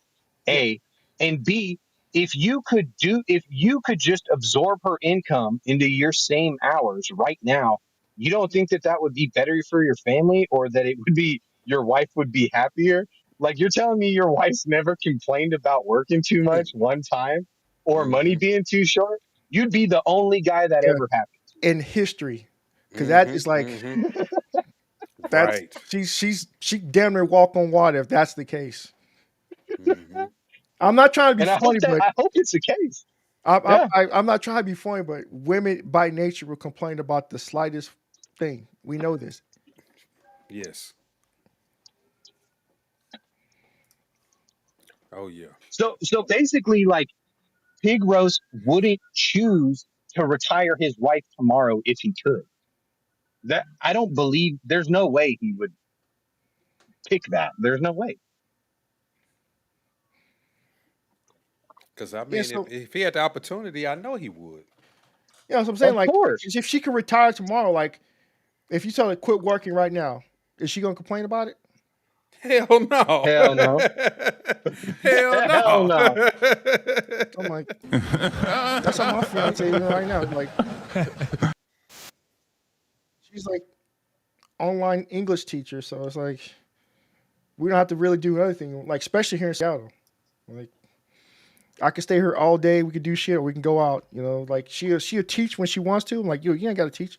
She chooses to because if she doesn't, she's got to be cooped up in here with me, listening to me do my bullshit all damn day. And Mm-hmm. like, I don't want her being in my air. I like my own space. Let's have her Mm-hmm. own space over there and downstairs. Like, yeah. So if she wants to work, let her work. Okay. If she's not, whatever's working for you guys, I understand. Do you just understand what we're saying? Well, what I was saying specifically, if you raise a hyper independent woman, she's gonna have a lot of relationship issues as she's get older. I know. Jimmy Michael Clark Douglas. I'm like I said, I'm not trying to be funny. I'm just like I You got at least saying that? what 15 years on you. I've seen this. I've Mm-hmm. dated hyper independent women, and I realized, okay, you're not the type of woman I want to be with. So let me just get these cheeks and move on. That's pretty much Mm-hmm. what it was for. Mm-hmm. Because Mm-hmm. like, there's nothing I can do for you. I'm like, shit, like you ain't gonna be doing my thing and let me beat up the man masculine. Okay, you can go be masculine over there, do your own thing. I'm gonna go be masculine over here, doing my thing, and with somebody who's fit, friendly, and feminine. So Facts. Cause see, as men, that don't bother us to take care of a household. Like if I had the means to do it, like it wouldn't be like, damn, like I gotta get up, I gotta go to work. I take pride in that. Like, oh yeah, everybody eating, okay, y'all good, the lights on, you got what you need.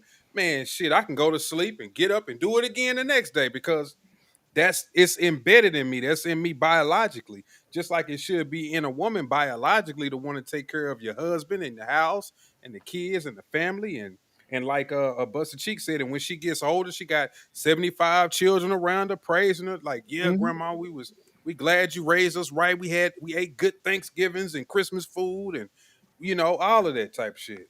That's what I'm saying. Because like before I decided to go completely retired, after I retired from the military, I was like, say I was in the medical field for 3 years as a occupational therapist slash physical therapist, and that's one of the things we say, especially in nursing homes.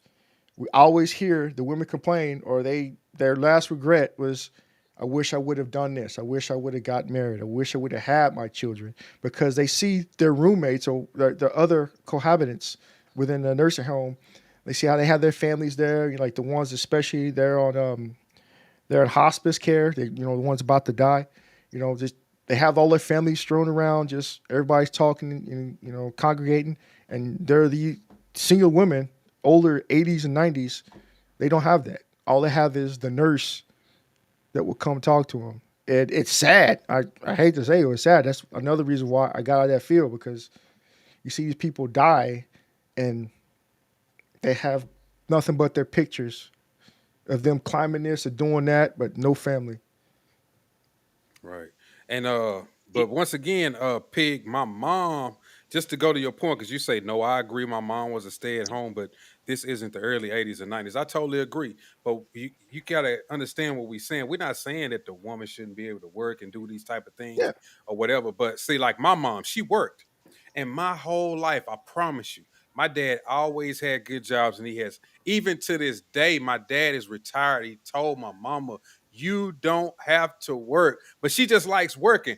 But she never forgot her feminine traits. Like she would always make sure we ate every night. She would always cook breakfast. She would always take me to my football games. She always did all of the stuff that a mother would do, even to the point so much that I never even realized that she was even working, bro. Like she just always stayed in her gender role at all times.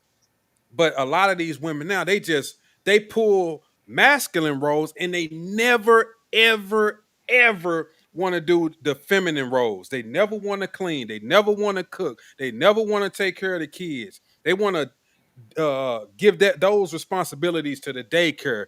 They want you to try to get a maid if you got that type of money. They want to do everything but what their gender role is. And like I said, my mom never ever did that, bro. Every night she would be cooking. I was like, did she even go to work? Hmm. She be in the kitchen. And it was crazy. But yeah, go ahead. I I have a couple points, right? So one, like, I don't think any mother would say, I wish I would have missed that, uh, I don't know, kindergarten graduation so I could pull another shit. That's never been said, right? And then the idea that these women like have to or want to put off cleaning or the daycare thing, I would say that's true, but I think the reason is because their like terror of not having provisions is overwhelms that. Like if they had a Mm, winning lottery ticket in their pocket, they wouldn't mm, do that, I don't think. Unless they're mm, just like heartless, right? Which I mean that could be the case, but I don't think it is. And I and for instance, he did the whole. I mean, maybe he wasn't directing it at us or whatever. But the whole, well, don't be mad that you can't afford it. Well, you're saying it's not the 80s or 90s anymore. It, you can't afford it.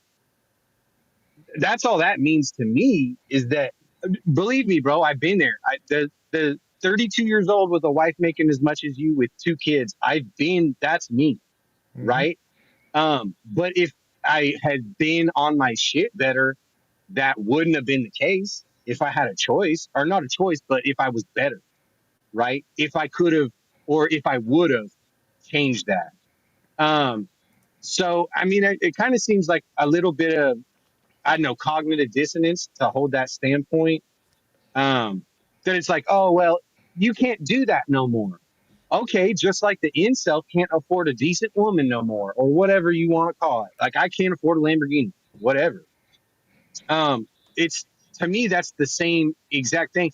And something earlier that was said, I think pretending that your wife depending on you so she could be a stay-at-home mom makes her some kind of dependent like child downplays the importance and the qualities of a woman, in my opinion. That means you think it's childlike to be a mother. That's crazy. That means you don't respect Yeah, understand. Like you said, we have our own gender roles that we have to play. The biggest gift that a woman can give is be able to produce, bring forth the next generation, your seed. mm-hmm. That's the biggest and best gift that a woman could do. And a lot of people want to argue, oh, women could do more than that. Okay, we got that. But at the same time, your actual role here on this earth, the purpose of us being here is to continue life. That's at the core. And if women are trying to completely avoid that and go out to the workforce and just I gotta be independent, you're gonna miss out on your opportunities to be a mother because you're gonna miss that whole other side of your life. Being so hyper dependent. I mean independent. I keep fucking that up. My bad. Mm-hmm. Because like I said, that's just one thing. And then the women they're like, oh well, we have time. You can freeze our eggs. That shit don't always work. Oh my god. Oh my god. And then you have to have the means to be able to do that. It's like what, like twenty it. Yeah, thousand you better dollars have a per job. egg. You're gonna have Right. to, yeah. If you're gonna do that, she better be very dependent because I mean Right. independent because it's like 20 grand an egg. Like I say, And half some of the the time it women don't who work. do that, they forget that about how a man and a woman should be there to raise a child. Because the women that be doing it, they think, oh, I can, have a baby later, and I don't need no man. Like, what's her name? Ebony K. Williams, who did Yeah, that. yeah. Like, you raising a child, but without the father. Like that. This is how we just ruining generation after Yep. generation after generation. We're just making a repeating cycle that shouldn't even go on. Every child should have a mother and a father to raise them. I don't care whether you rich or whether you poor. If you got both of those people in your family, the statistics for you to do good in life is has just astronomically went up. Yeah, exactly. It's like because having both, you have the feminine mother, the masculine father. Specifically, if you have just a daughter, the daughter knows how to be a woman. The daughter learns from the father. You can be independent if you need to, but that's not what you should have to always fall on. You should be able to fulfill your roles, complete your roles as a woman. That's what you are. And if times get tough, yeah, you can go back to that, that whole that caveman state of being a masculine woman for temporary. It's for temporary use only. Get what you need to the next level. Meet that guy. Okay, I got a guy. He's my masculine. I can pull back. I can go into the feminine part. We can come together, make a family, be good to go. But you're gonna have these women out there, like you're gonna have this. What's that name? Leslie Jones. You could be out there just flapping in the wind by yourself. In their 40s. You can look cute, whatever, but that attitude, that mouth, you can be very by yourself. Just yeah, you're rich and by yourself. Look at everybody else get married, but you're still by yourself. Somebody hit it, maybe. I wouldn't claim it, but still by yourself. And that's why I was saying when it comes to women like her who got money and stuff, men, we don't really care about that. Look at your attitude. Look at That's your, that's I hate to say it, but look at your looks and look at your attitude. That that's a non-factor. Your money is a non-factor to me. That I don't factor that into whether I'm gonna be with you or not. that's like I say. I'm not to interrupt, but the same thing like that example I brought up. When a man goes to a drive-through, Wendy's, Starbucks, whatever, nice looking woman, he'll holler. He doesn't give a fuck about how much or how little she makes, whatever. If she's Right. good enough, she get on his program. He'll take her in, no problem. It's not the reverse for women. A woman goes through, he looks nice. Oh, he works at McDonald's. Fuck that. You don't know nothing about Yep. that dude. He may just need that little push. If he hook up with you, that little push, or maybe I shouldn't be working here. I got a woman, she can motivate me. She's motivate me to do this, do that. I go out and achieve and do more, become something. Women don't give that opportunity to men. It's always the man That's a giving fact. opportunity to the woman. That's a fact. That's I a fact think because women can inspire dudes to level up. You know what I'm Yep. saying? And they don't have to try to belittle the dude because you encouraged him to level up. It's just the fact that it's a natural dynamic between a man and a woman. I'm with a nice looking, good looking woman who's good to me. Man, I'm finna make sure that I can do what I need to do for her. I'm gonna just step it up regardless. Like you're not even gonna have to tell me as a man. It's just like a natural thing. Like I'm just gonna do what I need to do. I could be a lame, I could be a bozo in high school, but if I finally get that woman, it's like I'm telling you, his mind is just gonna change. But like, nah, I need to, I gotta keep her. I gotta do what I need to do. It's Hmm. just natural. Go ahead, Buster. My bad, I cut you off. right. No, no, no. You're good. I like listening to what y'all got to say. Uh, the whole idea of because what is it really?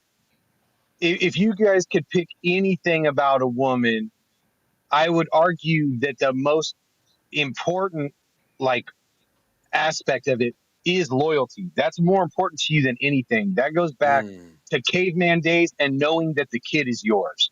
Hmm. Mm. So, right? So like why would it is it because the drive-through girl is broke and you want to control her when you have means? I don't think that's what it is.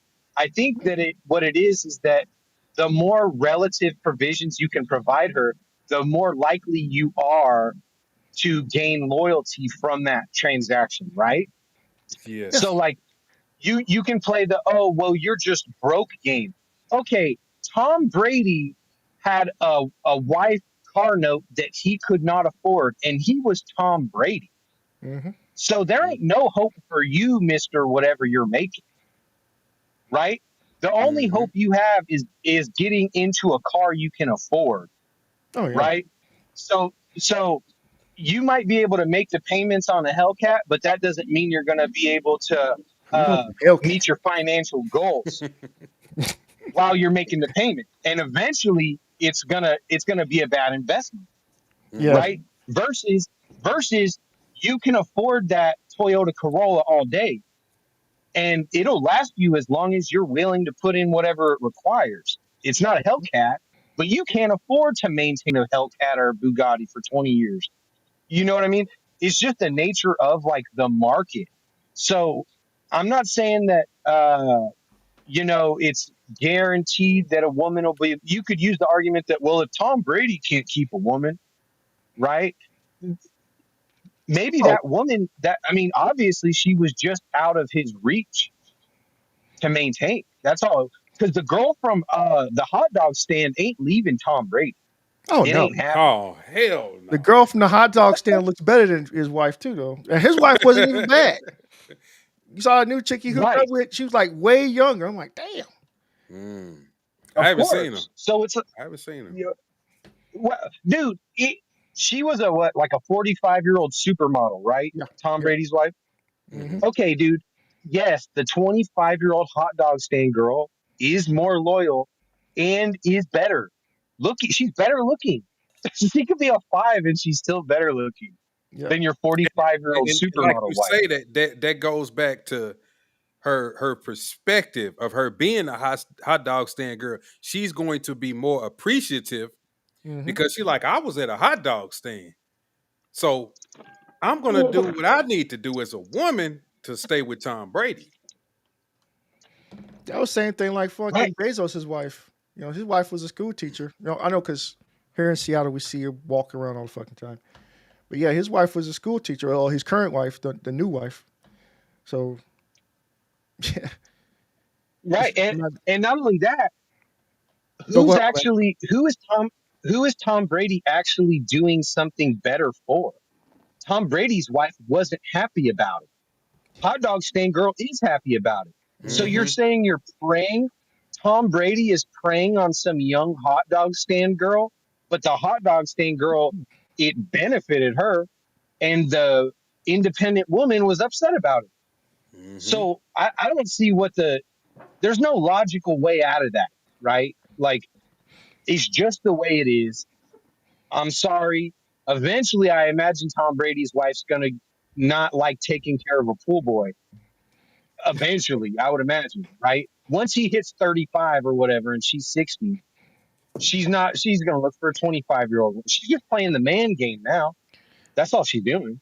But it's that whole, the whole saying, next to every hot woman is a man tired of fucking her. So even the pool boy's gonna get tired of being with that woman. He bought, okay, it's time to go get somebody my age now. Oh, for sure. Yeah, or a younger uh, Pat Mahomes' wife or whatever. Yeah. Like like you said, you could be like damn, what's his name? Fuck, I just forgot his fucking name. Actor. Damn, of course he's like fuck, I can't think of his What he name. De played in? Niro. Damn, a dude that was, Gilbert Grape. That dude, I forgot his name. Was Johnny eating Depp. Gilbert Grape? No, the other the little brother, the retard, the one that played the Leonardo. yeah, like he changed his girlfriend out like Oh, every he 2 he years or something. always ain't he known for I'm that? like, Don't he always like yeah, get a I'm young like, chick? because he's not only a high earner, he's a high value man. So he got Hmm. both. He's like, yeah, I can go just get a new woman every year. Like women, high earner, high value. It's rare for women. Hmm. So they could be high Right. earner, but high value. Would you rather My bad. Go ahead. have would you rather have a new Murcielago every year, or have a vintage Rolls Royce for 60 years? Which one actually costs more and is more, and which one's more suitable, right? That, I think, is kind of like the Yeah. economics behind it. But sorry for Yeah. cutting you off. Oh, you're good. It's like, yeah, it just depends. Like, see, I don't like either of those cars. If you say like a vintage '67, Shelby GT 500, I'm a Mustang guy. So yeah, I'm gonna take that. Like, even though I take that over the car I got right now, my freaking 2016 50. So I like, see what he's saying because I take the yeah, Murcielago every yeah, year. I like yeah. It's like it just depends. Like, what am I right now? Right now, like right now, because my fiance, she's 41, so I'm like, I'm good. I'm like, Yeah. no, we've been together for 5 years, so I met her back when she was 36. Well, 36, yeah, somewhere around there. So, yeah, we straight. It's just like Well, I've there's a been with lot of younger chicks. I've been with older chicks. Being in the military, I've cheated on women. I've been cheated on. So it's like it's just I don't know. It's just like me. It's like I'm into a point in life right now. It's like I got somebody who's good, who's fit, friendly, and feminine. That's my this the three, and gives you my peace. We straight. That's all I got. We straight. So Right. right. Like, there's plenty of guys. Believe me, I understand. I love cars. I'm a mechanic, right? And I've had some sweet cars. But the GT 500 is gonna give you more headaches, oh yeah, of course, and the sound system is gonna be trash, and of so is the course, gas mileage, right? yeah, Not that Yeah. there's anything I'm a Toyota Sienna guy at this point. I used to want a Lamborghini. Now I want a minivan that is never gonna die on me. You know what I mean? Yeah, Um, I so got it's my Forerunner. but the whole Forerunner is one of the great. My wife had me sell my Forerunner to buy her a new Hyundai, Mm. bro, and I regret that. How stupid must I have been to go buy a new budget Hyundai and It trade one of the greatest cars of all it time? depends, cause like my Mustang doesn't get driven around this season that we're in now because I get no traction. We're in the racing season in Seattle right now, but the Forerunner, like, it's a 2024, so it's like it does everything I need, and I'm never gonna get rid of that car. I have a Mustang. It was a retirement gift to myself in 2016, so it's just I got one for speed and I got one for just climbing over shit. A lot of guys do that. A lot of guys, Yeah. especially guys who can afford to have one in the garage and one on the streets. Like a lot of guys do No, that. no. As a matter of fact, it's like because, like I said, like that car because the 2016 has been paid off for a while now, just because like the Forerunner I got last year, so it's one of those things. I want to get one because I thought they was going to get rid of all of them before they brought the 2025 in. It looks all right, but I don't like the way it looks compared to the fifth gen. So anybody else or anybody still in the I don't know. I don't think so. I think this is your longest one yet. Man, Or is it? my longest. Well, I've done some lives where I've been on here for about 6 hours. This was a Yeah. long time ago. Damn. When I did the P Diddy stuff, man, I was on her for hours. It was man, I had like 500 people on her. It was like a 1,500 on X. It was crazy when the P Diddy shit first dropped. Yeah. Oh, it was crazy then. It was people all over everywhere. They was commenting and man, I couldn't even keep up with it. I think I did that like every day for about a week, and then I finally just tapped out. I said, man, I can't do it. I just couldn't do it. I might have to start doing these lives because they seem pretty fun. It's just like, I don't know. I'd just rather just post a video on YouTube and be done with it, or post two or Yeah, three and then let them do their thing. yeah. I think you got enough followers now where you should definitely get more Oh yeah, eyeballs than me. You know what I'm saying? I suspect where you at about 3 or 4 thousand now. I'm at 3450. Yeah, Yeah, man, I'm because sure you could get at least 50 or 60. don't forget, because I started January. When in January, I only had 56. Uh huh. And then when the first time I ran into you, I think I was at 1300 some shit. Yeah, It just went, it was down there. yeah. Mm-hmm. And that was like what, about 2 month and a half ago? About yeah. Mm-hmm. Yeah. See, I I might know check it out. you should definitely get. What did you ever figure out what program you wanted to go with? Yeah, I end up going with CapCut's gonna be what I'm gonna do my editing shit with, and then I'm gonna go with what's that other one? Fuck, I forgot. DaVinci. Da Vinci. Yeah, What you gonna use for your lives? Just OBS. I'll probably just stick with OPS for now. If not, I'll Okay. probably end up going either there or what was it? I'll pay for the stream, the actual Streamlab. I don't. Restream. Yeah, Restream. yeah, yeah, yeah. Yeah. Okay. Yeah, I need to figure out how this stuff works. I've been considering getting into it Do it, just Oh do it. man, because I of ain't gonna even lie. You Buster, bro. The way Yeah, you do it, got it, dog. You got it. do it. You got it, bro. I, well, I've been trying to find like communities because it's hard to find people that can have conversations that aren't like absurd. Mm, Like I was on a chat room yesterday with and it was like Tommy Sotomayor and some other guy who was just ripping. It was politics, and I don't really care about politics so much. Um, but I was just trying to be in the room, and the mm, discussions were.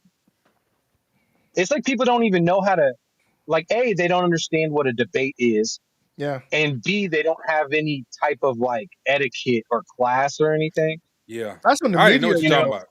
The mediator, They don't because let they just talk. They don't yeah, the moderator never says, hold on, let this person yeah, go. he doesn't They stop. just everybody just talking. right? And not only that, it's like I've studied debate for years. It's one of my favorite things to study. and Hmm. logic. Those are my two favorite things. And and I'm an open-minded guy and I like to be proven wrong. That's like my favorite thing because it to me I just feel that less stupid.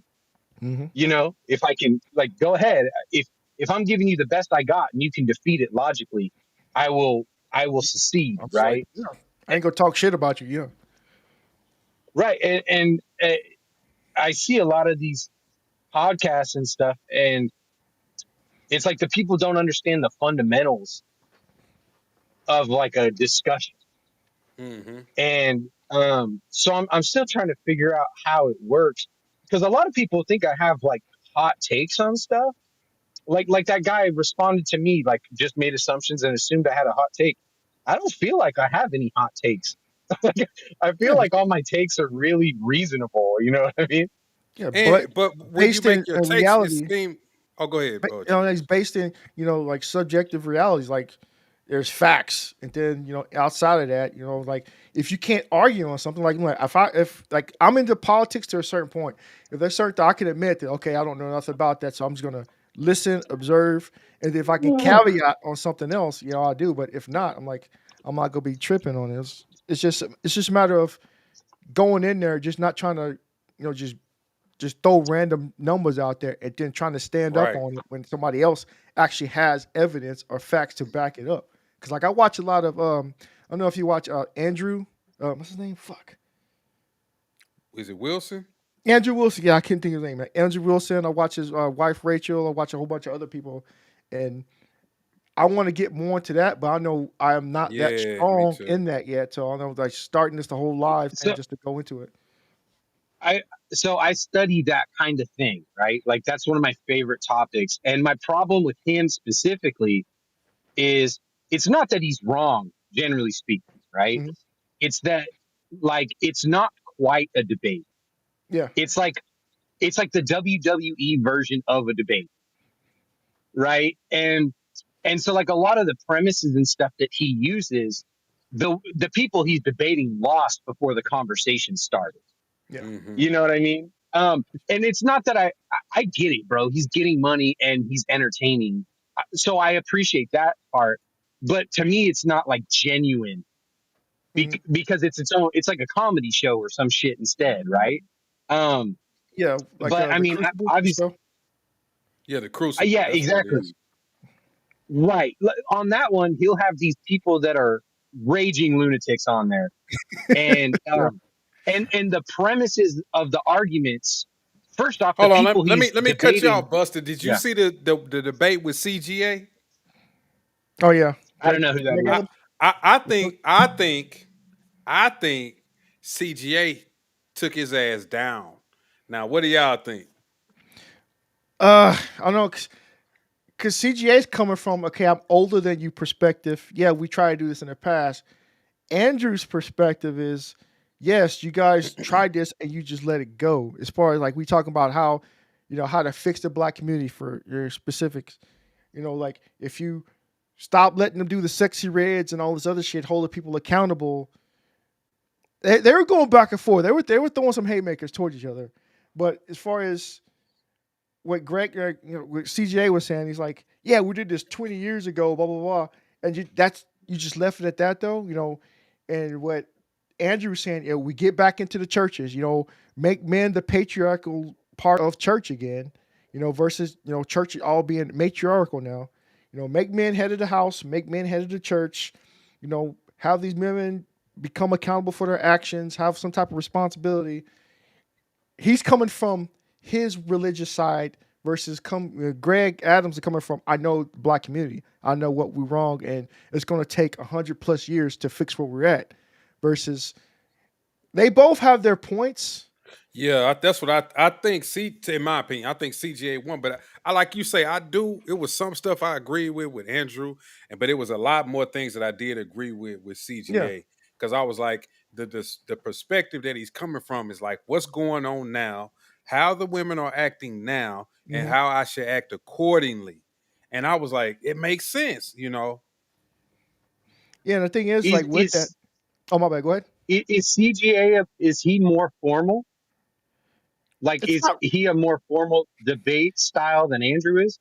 He's more a sense a Practical, I black guess. version of yeah. He's more pragmatic when compared to Andrew. And he's coming from I would say they're roughly the same. Andrew comes in, he's always got his big words like you're spurging, you this, that, and the other. Versus, CGA, he's coming from I have knowledge in the black community. This is what I'm speaking from. He has his facts, figures, and statistics. Don't get me wrong. He's very eloquent in what he says. It's just when they start going back and forth, when Andrew's trying to ask a question, we got Greg Adams, he's like, he's talking over him, like in a way trying to I guess it's kind of give zingers, subliminal zingers, but Andrew's like, yo, just answer the question. I'm asking you just to answer the question. He said, I won't answer that question. I'm like, what's the point of a debate then, or a debate if you're not really going to answer the question that he's trying to give you? Because he's like, I want to test your logic, which is what a hypothetical is, and if you don't even go as far as to participate in the hypothetical, how can we, make a basis of what we're going to argue about if you don't want to join in on this particular, hypothetical. So that's where I was looking at as far as, between the two. That makes sense. Well, I think so. That's part of the thing that I don't like about Andrew, right? And I Mhm. don't know about this specific guy we're talking about, but generally speaking, he's already outclassing. Like he's in a different weight category Yeah. than the Oh people that he's yeah, debating, right? I give him And that. then Yeah, definitely. it's set up for like what is the most uh what is it clippable? Like what is the most clippable Hmm. catchphrase I can say here? Whereas like I'm more interested in not necessarily like formal like uh moderated debate, but in more like fair reasoned debate. Because a lot of times a lot of these debates I'm not even considering what the point is either person's trying to make. I'm more like analyzing their debate tactics and styles, right? Yeah. Like that's just what I'm more interested in. And I've always wanted to see Andrew kind of in a more legitimate uh form of combat in that sense, right? Yeah. But Hmm. to be fair, I've never seen him get cooked either, right? So like it kind of is what it is. But that's kind of what I'm looking for. I'm looking for I mean I probably won't make as much money as he does, but I'm really trying to figure out answers, right? Like that's what I'm actually interested in doing and decoding all this stuff. Imagine if when we were 15 years old, there was a group of guys telling them directly, like Kevin Samuels was accessible to you. Hmm. Oh, That would have been crazy. you know how much different my life probably would have been if I was, able just to Oh just just to talk to him. Like I'm man. not, I'm not, I'm not, I'm not taking anything away from my father and my mother. The stuff that I've learned. Bless their hearts. Like they taught me what they knew. Because like just kind of digressing here. When you're when you're growing up, you don't realize that your parents are smart for what you know from their perspective, from your perspective. Until you get out in the world and you're experiencing everything, it's like because life has progressed and there's new shit coming out, and then you start thinking about stuff that your parents. I'm like, my parents are kind of stupid. Not, I'm not trying to make sound stupid, but it's like you go back and you start getting all this gained knowledge, and you go back, you start talking to them, and they're still sticking with the stuff that they learned from the time. And I'm like, yeah, but this and that and the other. That's why I would say if I would have ran into Kevin Samuels, at a 16, 17, 18-year-old me, before I, got out, went to college, got kicked out, and joined the army, I think I would have strayed a different course. Or if there was red pill and all this other stuff that was going on earlier, I probably would have destroyed, some other part of my life. So I'm kind of happy I am right now where I am. But if Kevin Samuels was around during my time, I probably would have strayed differently, slightly, because there wasn't nothing like that around, in 1996, 1995, when I graduated high school. I'm with you. I would have been the same way if he was around when I was a youngster. I wouldn't have made a lot of mistakes that I made. I wouldn't. I probably wouldn't have been with my baby mama. I know that for sure. That was a learning. That was a learning thing with me dealing with her. So after I dealt with what I dealt with her, I had a different perspective on women and life, and I just kind of played it for what it is and conducted myself accordingly. And I am what I am, and I'm at where I'm at now, which I don't have a Mhm. problem with. It's just that I just know I would have been better off, and I probably would have made a lot better, more better decisions than I But have up until this but you got point. to think about it like this too, though. Like without that, you wouldn't be you now. You gotta That's true. You gotta, you That's true. gotta, you gotta go through the bullshit. You gotta get your heart broken. You gotta go through some struggles. That's character building as a man. We're supposed to go through stuff like that. Women have the luxury of not having to really go through stuff like that because they're the ones who can are there because when they turn 18, they got this whole lottery ticket. I can do whatever I want, go wherever I go. Men, we're 18. If you come from a regular family, you still don't have shit. We still have to go out there, earn, perform, and do the stuff to become what we are now. And Yeah, that's you're in the gutters. yeah, it's like it's completely different. And then, but as we start to become of age, we start to earn, we start to be able to do certain things. Women, in a sense, if they're basic woman, they're more on the decline as we are on an incline. So it's a lot different when you compare both sexes. But like I said, men, we have to go through the bullshit. Like I said, like my first wife, like I said, although we were married and we were more like roommates because, being in the army, going back and forth, we decided to sit down. I came back from my last deployment. Like, I want to get divorced. You're like, okay, yeah, sure. You gotta be, macho. But right when I got walked out and went in my car, man, I fucking bawled. I was like, I had to go somewhere. Like, it's like fuck, my kids, like everything that I knew was being ripped away. So Hmm. that's Yeah, one thing. you let Yeah, yourself down. it's like fuck. Like what am I gonna do? So and that's what's crazy too. Cause like I was like in my 20s, mid 20s when that happened. So yeah, we learn, and like I say, now it's like I know what to look for now. You go through your divorce, you're single, you do your whole round the world fucking bullshit, and then okay, I'm gonna get serious again, and then oh, that's not what I want though. So you know what to look for as you got older, as you got those battle scars. And like now, like me and my fiance talk about it all the time. It's like I ain't going nowhere. You going somewhere? I was like, all right, we good. We're like we straight. Well, I think for instance, even more than what we've described about the access to like just y- not foundational knowledge of men and women, like the dynamics of them, is that I know you guys, especially you in the military, because I know how that is. Like we know guys, even if it wasn't us, and I'm sure it was us too, it was me for sure. But Mhm.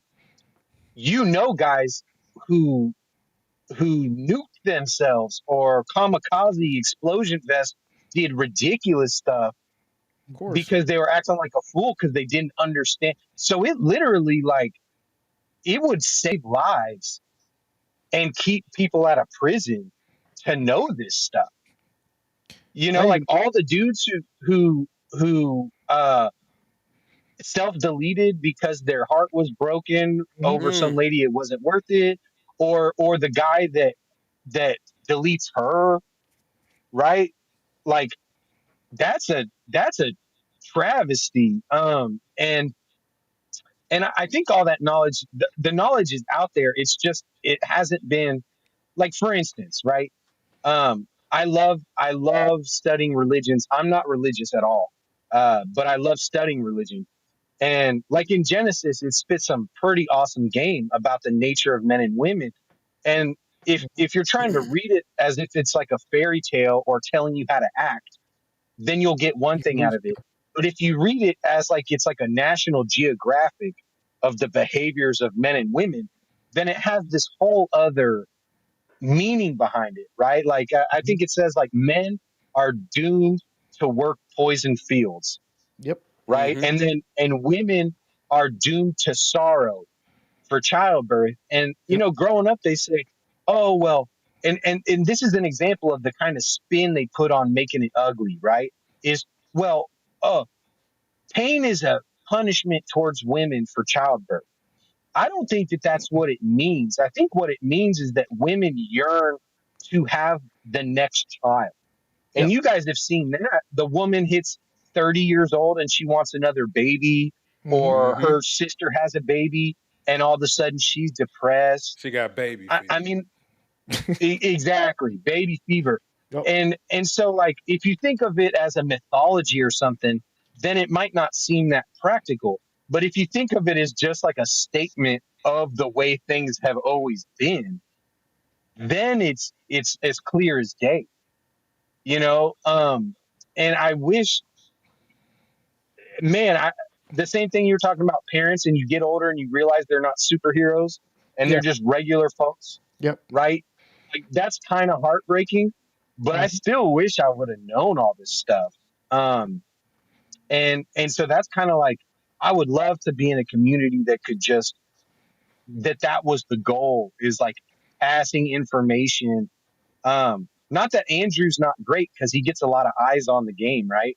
Yeah. But um, yeah, eventually you want to go a little bit further than that, I think.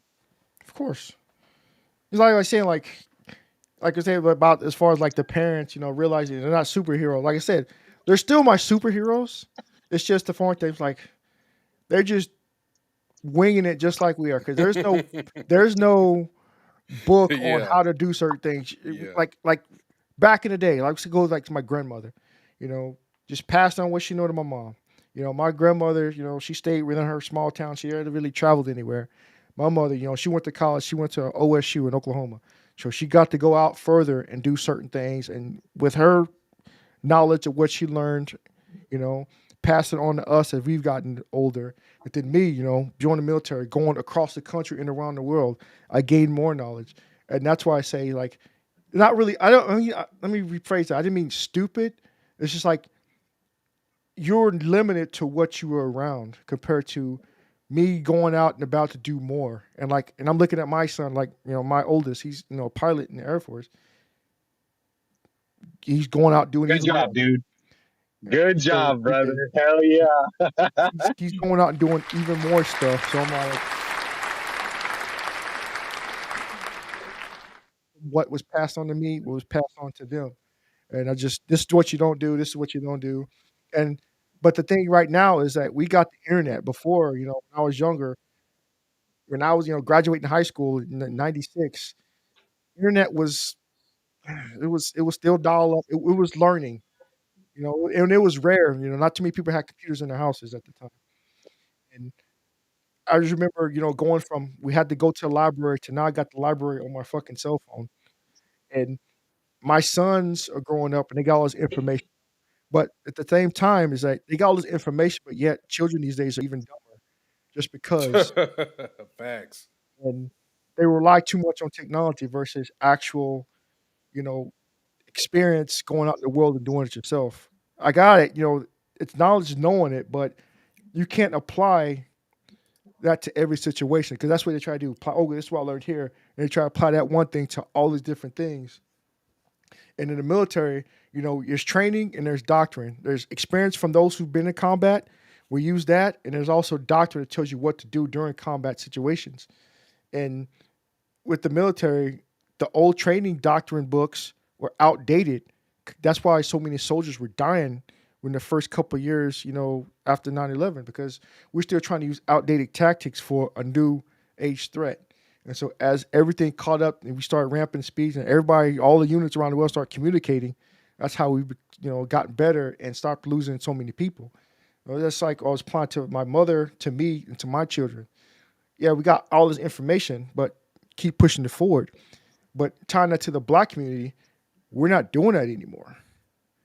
So it's wild that okay, we got this information trying to give, but then they think, oh, Unc, man, what you know about this, Unc? I'm like, we been doing that when I was 5. You ain't knowing nothing new. And then it's so strange talking to this new generation. It's not just black people, no, it's like it's all the different ethnic groups. It's just for some reason the black community wants to be more hard headed when it comes to shit. And I can say that because I see it on a daily basis. I hear it from my sons, talking to other pilots. My son in college, both my sons in college, telling me, "Man, why are we doing this?" I'm like, "That's how we are. We gotta learn. You It's gotta be because hard we headed." live in this world now. Well, I ain't gonna say this world, but we live when the country now that's kind of made black people like, okay, y'all got the answer. You know what I'm saying? I just put like kind of when it comes to like the Democratic Party. Okay, when you see all these black people get out in front of the whole let's protect immigrants, you know, it's like, oh, let's follow their lead. We got the right answer, so it's cool for us to do these things now. And I don't know. I think when it comes to that, we've been led astray, and we kind of got the big head behind that, and we always want to call everybody racist if they don't like anything or Yep. anything that black people do. Like we our head then got filled up to an extent when it comes to stuff like that. Yeah, I so that's always been an interesting thing to me because um for some reason the the woes of the black community or whatever is part of my algorithm. I'm not black, but I did grow up in the South, right? And I still live in the South. And my experience, like my first two mentors were black, right? They gave me my first job, and they didn't seem any different from anybody else, right? Like I never actually seen like what's popularized as the way that they act. And then when I was in Pendleton, my roommate, so my battle buddy, right? Mm. He was a black guy and he was from the same city I was from. And there was nothing about his culture or anything like that that stood out in any way as different to mine, right? That I could tell. So, and I worked a lot, obviously working in the South. I used to be a door to door salesman, right? And so, I, I personally never seen it. So for me, it seems like almost like a psyop or something, It is. you know, because in my decades of life, I've never even come across it one time. You know what I mean? Hmm. So I guess I'm wondering, like, I know that you said it's kind of you're part of it and it keeps popping up. Like, do you actually see it as a real problem? Like, as black guys, like, is that something that actually you think affects you, or that's real at the level that it's put out there? I'd say it doesn't affect me, but I do see it because, Interesting. it's like, and it's funny too, because I can compare, because like I say, here in Seattle, Washington, and then go down south to my hometown, Dallas, Texas, night and day difference as far as the location and the types of what's going on. So, and then I apply that to other locations, and then like with my sons, when I see their friends or how certain things goes on, it's just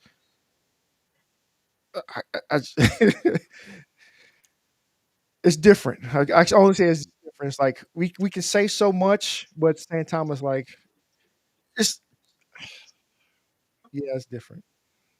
So I can say it's different. I know for me, it's like I'm in the South too. I'm in Texas, so I've Me interacted with too. white people, and a lot of times it's just like I've been led to think certain things about other groups of people, Hmm. and I interacted with them. And because these things were put in my head, I started making these assumptions about these people that I ran with. So anytime that I was slighted by them in just the most minute, I just took it to the extreme. You know what I'm saying? It just wasn't true. Go ahead, Jeanette. Let me say, remember? Okay, remember? It was like I think couple lives you did. I'm gonna bring up that example again. Before I joined the military, I was getting ready to get shipped off. I remember my mother and father talking about, because both of my parents they grew up during Jim Crow. Hmm. So because the mid and early '50s. Jim Crow ended in 1964 or '65. So yeah, I'm hearing certain things. And oh, you're going to go out, don't do this, because they learned I was going to be stationed in North Carolina, Fort Bragg, my first duty station. So, oh, we watch out, racism and all this other stuff. I'm like, I'm prepared for to be going out there. I'm gonna see fucking crosses and shit and like this in my mind. I'm like, they got me fucking nervous. So I get there, and my squad leader, country bunker from Oklahoma, yo, have you ever been dusted off, son? I'm like, I'm not trying to overact. I'm like, he saw me, son, but Mm-hmm. I've heard him call other people that. So okay, no problem. He's country. I learned he's from Oklahoma, and then just going on. So dusted off means I've never been smoked before. So being in an airborne unit, we gotta do push-ups all the time because we got to be able to pull our risers when we jump out of planes, so we can be able to land properly. So I didn't know what the fuck. So I'm up here doing all these push-ups, thinking he's racist because I'm the only one down, and everybody in the platoon was looking at me. I'm like, what the fuck is this, some racist shit? But I'm the new private in the platoon. Everybody else outranked me. So okay, it's one of those things. So it's just the misconception was going on, and I was like one of 3 black people that was in our entire company. 186 people in this airborne unit. I'm one of 3 black people. It's not often that you see a black person wants to go to an airborne unit.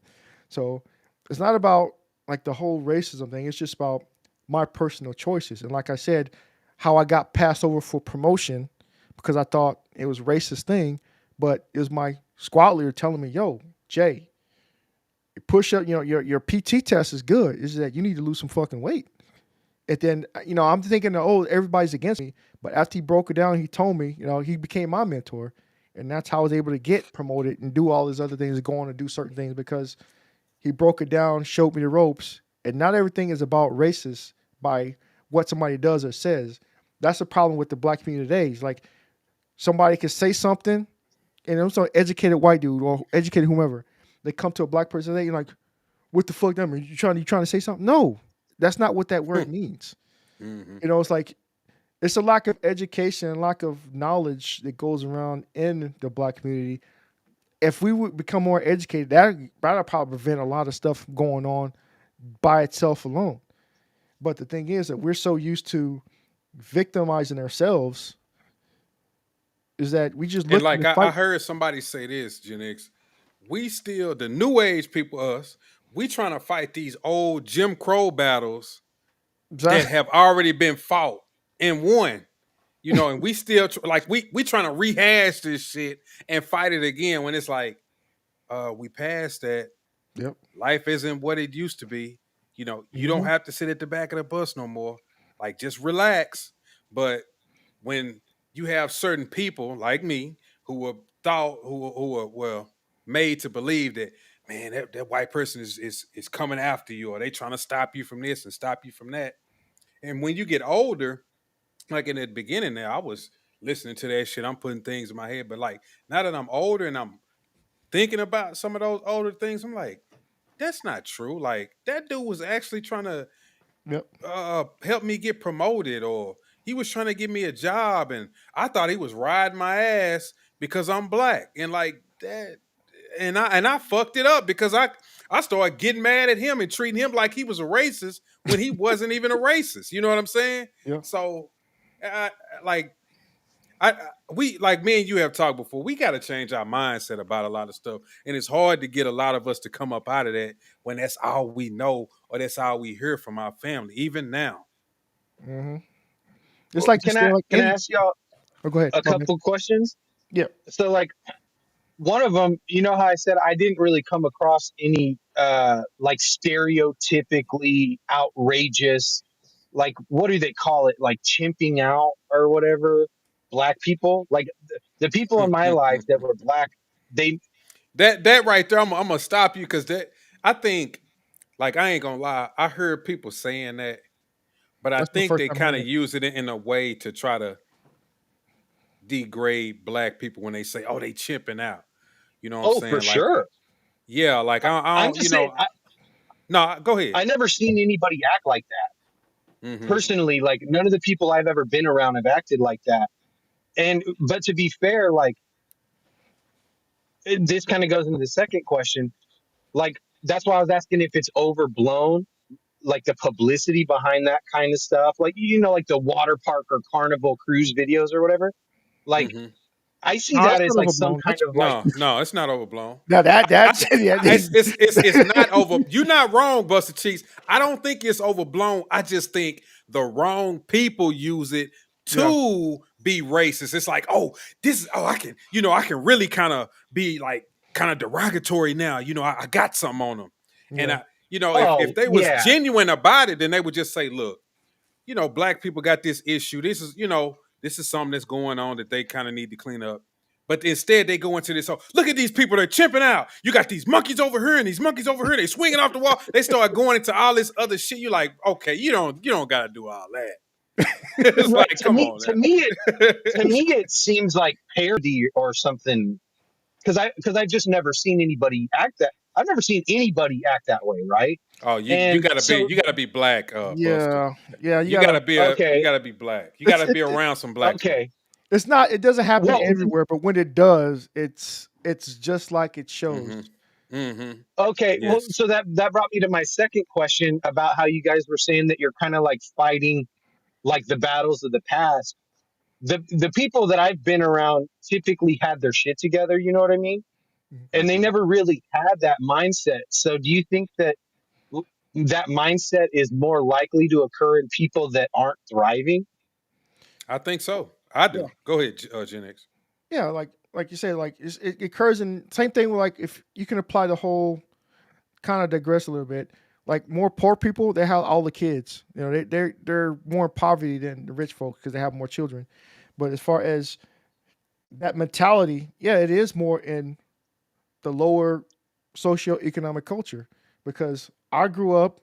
We were back in the day, parents, like the $60,000 range, like in the '80s, you were considered, well off. You were considered middle class. This day and age, if a family together makes that, you're not considered that roughly. So back in the day, I didn't grow up around. Look at my eyes. Look at my skin tone. Like I'm not trying to be funny, but I grew up in nice neighborhoods. I never been in the ghetto. Only time we go to the ghetto is if I'm going to visit my cousins. We go to Tulsa, Oklahoma, or Oklahoma City in Oklahoma, and that's when we go to the ghetto. If I want to know what hood stuff is, we go see it there. But living in Texas, I grew up in Cedar Hill. Well, back then, okay, in the '90s, Cedar Hill was nice. Cedar Hill now is a fucking Chicago. But yeah, but back then, Cedar Hill was Mm-hmm. nice. I'd never Mm-hmm. been around things like in being in the military because right when I turned 18, I graduated, turned 18, went to college for half a year, and I joined the military. So there's not really ghettos around the military. You may run into ghetto people, but drill sergeant will pound that shit out of you, you know, going from, basic training into the actual army. So I wasn't really Right. around it. Only time I would be around is like say I come back home on leave to visit family members or deal with soldiers, but that was only installation based. So the type of ghetto that we see on TikTok or back in the day, the Vine or all the bullshit with Carnival Cruises, he said it happens. I've seen it more now after been out of the military. I've seen it, going to the Texas State Fair. I've seen it like 2019, 2020. Get up there and somebody ran out of the turkey legs and everybody's trying to fight each other with a fucking turkey leg. So I'm like, it's always, I say, hey, but it's the black people that did that shit. I'm like, okay, they ran out. No big deal. Go get something else. And we've been sitting in this line for 35 fucking minutes. I'm like, okay, people run out of shit. Like the incident happened on the Carnival Cruises where they got the club, they went to go get the because if you've been on a cruise before, I've never been on Carnival, but I've been on other cruises. But they have like the late food after people come out of the club, 2, 3 o'clock in the morning. They have like a overnight service where you can go get some food. And they had chicken nuggets. These people fought for chicken nuggets and they were stomping each other out on a Carnival cruise. So yeah, that stuff happens. It's just a certain class of people. How black people. I don't know if you ever seen a movie back in the day called In Too Deep with Lawrence Fishburne. I've seen it. And Yeah, I think so. one of the questions that the white dude, he was like a lieutenant before Lawrence Fishburne went undercover. He asked Lawrence Fishburne. He asked a whole bunch of other cops before. Do you know the difference between the black man and the N-word? I don't want to say the actual, but yeah, you know the difference between black man and N-word. The 3 cops before him jumped up and tried to stomp the LT out, but Lawrence Fishburne, he said, I forgot his response, but he didn't respond to that the way they did. He responded more intellectually, and that's why they picked him to go undercover. Then years later, you have the whole thing with Chris Rock. You know, there's difference between black men and ninjas. You know, Mm-hmm. that's a proven fact. You know, Mm-hmm. what white people hate about black people really hate about black people. So Mm-hmm. there is a difference. There is a difference within the community. It's like how I would say, like, the white culture, how you got like regular white folks, and you got rednecks, but not even to the point where rednecks, they don't even act to that certain level as the subculture in the black community does. It's like we embrace that for some reason. Yes. Like that subsect of our group, we embrace, like, oh, they just out loud and proud. No matter where they go, they bring that hood where they're from into whatever situation that they go to. That's why you always see people stomping each other out at Wendy's or whatever place, anywhere. It could be anywhere. And like those of us who know how to see, or who are used to recognizing stuff like that, like, oh, fuck that, I'm going this way. And there are differences. And that's why the whole term black fatigue came about recently. It was actually written by a black woman, that book. But then now, because people posted so much about it, and everybody said, oh, white people are using this, they're calling it black fatigue. No, they are tired of bullshit too. Mm-hmm. They've been tired. We called it out. We're tired of it. And now everybody's like, yeah, that's what it was always called. We never put a name to the action until recently. And now it's like, oh, they overusing that word. No, it's not being overused. It's a fucking fact. I'm tired of having to deal with certain bullshit. It's like my community is the one who's, I say mine because I'm part of it, but I'm not of it. I'm Right. identified by skin tone only, but I don't act a certain way because I'm like, fuck that. I'm going this way. I'm trying to avoid, and you always hear about it on the news. So, yeah, a bunch of infighting going on right now. That's a fact. Well, man, that was a pretty good talk, man. I think, like I say, Busted Cheeks, man, you need to go ahead and start that YouTube channel because you got Yes, some sir. good talking points, and you're very articulate, man, and your points come across, where they're very understandable. So if I was you, I would go ahead and do it, even if you just got to do it on your phone. I would do it because I like talking to you. I Yeah, enjoyed the discussion. that's Oh what I started. yeah, I really enjoyed speaking with you guys, and I appreciate you letting me come on your platform, um, and kind of get my sea legs or whatever. But yeah, dude, I'll definitely be checking. I subscribe to you. I need to get your channel, Gen X, because I'm looking at this through like the streaming platform or something, the non YouTube Oh, thing. yeah, Right. Um, so I'm gonna have to like have a way to look up your thing, or I don't know if it's easier for you to subscribe to me and let me hit yeah, I you could do that too. when it pops up or something. Um, but yeah, Yeah, I would love to keep keep talking to you guys about your topic because I'm really interested in all the stuff you were just talking about. I've been wondering about that because it's like to me it could be propaganda like 100%. You know what I mean? From my point of view. Um, so I'd like, and you guys, I think you guys are a little bit older than me, so it would be nice to pick your brains and kind of see what you guys can offer me. You know what I mean? yeah, yeah. Right. I got. I just put I got. Gen X's link right there in the I appreciate comment it. section. Appreciate it. Appreciate it. Awesome, man. Well, you guys have a good night. Thank you. Oh, hey, dude, we're all blessed to be in Texas, by the way. That's like the Texas is luckiest the you could best. be. I think Gen X he in Seattle now. Yeah, Maybe. my place is up in Frisco. I'm in North Dallas, but still, I'll be back soon. I'm just getting out of the heat for a while.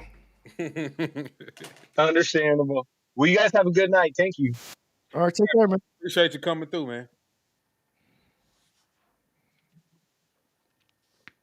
All right. All Well, right, Gen yeah. X, man. It was a good talk, man. I Yes, appreciate it. sir. I appreciate it. Yep. So yeah, let me know whenever you go live, man. And well, I got your notifications on, so I'll see it anyway. It don't matter. Yeah, I got the setup for it. It's just a matter of me just Just doing quit it. being lazy. Yeah, because man, I'm just like Yeah. I'm just making shit. So here's this one. Here's another one. I got a Oh, there's whole your display. candles. Yeah, I got my You might website want up. to. I'm Do almost you finished got your, with it. you got your link for your candles in your description and stuff too? No, I could post it. Yeah, I didn't put it up there yet. Shit, how do I post in this? Shit. I don't know how to do that. Sent du jour. You know what? I'll just put it on. I can't even do that. I can't even see the link. Can't see the link. Oh, that's why I'm not on YouTube right now. All right, here we go. I'll pop it up on here. Boom.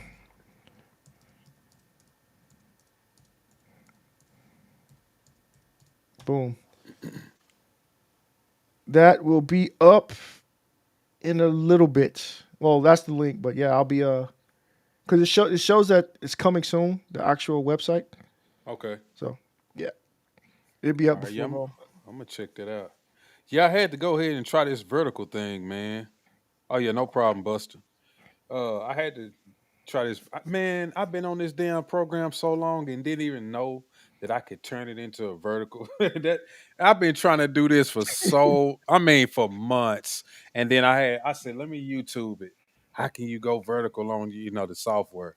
Yeah. Man, it's just a button. It's literally a button. You just click it and it turns it into. I'm like, oh my god, oh my god. Like I've See been that? doing this for months. That's probably why I haven't done that shit yet. Because I'm gonna have to do a whole bunch of test runs, so I hmm know what I'm doing. I'll be like fumbling through it. hmm It gets easier once you figure it out. It ain't nothing. But yeah, let me go on and get off of here, man. I've been on what is it, All 2 hours, right. 30 minutes? So Yeah. All right that's then. long. That's longer than I've been. But yeah, I appreciate everybody coming through, man. Y'all make sure y'all just go ahead and hit up Gen X Army Vet on YouTube. Subscribe to his channel. Also, when you hit my link, subscribe to my channel. Hit the notification bell. Turn on the notification bells for Gen X as well. Leave some comments. Anything else you're gonna say, Gen X? Yeah. Some of my content may piss y'all off, so be ready. My takes.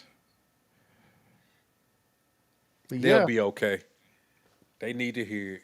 yeah. You got something to say? Pin it in the comments. I'll That's take it. the comments.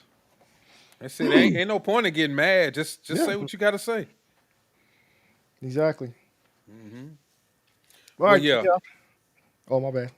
No, no. Go ahead. Go ahead. You good, I'll bro? check y'all. I'll check you later, man. All right. I appreciate it. Yep, yep. Be All right. easy. Be easy. All right, y'all, man. I appreciate y'all coming through, checking out the channel. Like I say, make sure you hit the subscribe button. Make sure you hit the like button, share button, leave some comments, do all of those things for me. I really would appreciate it. And as always, I catch y'all on the next video. Peace.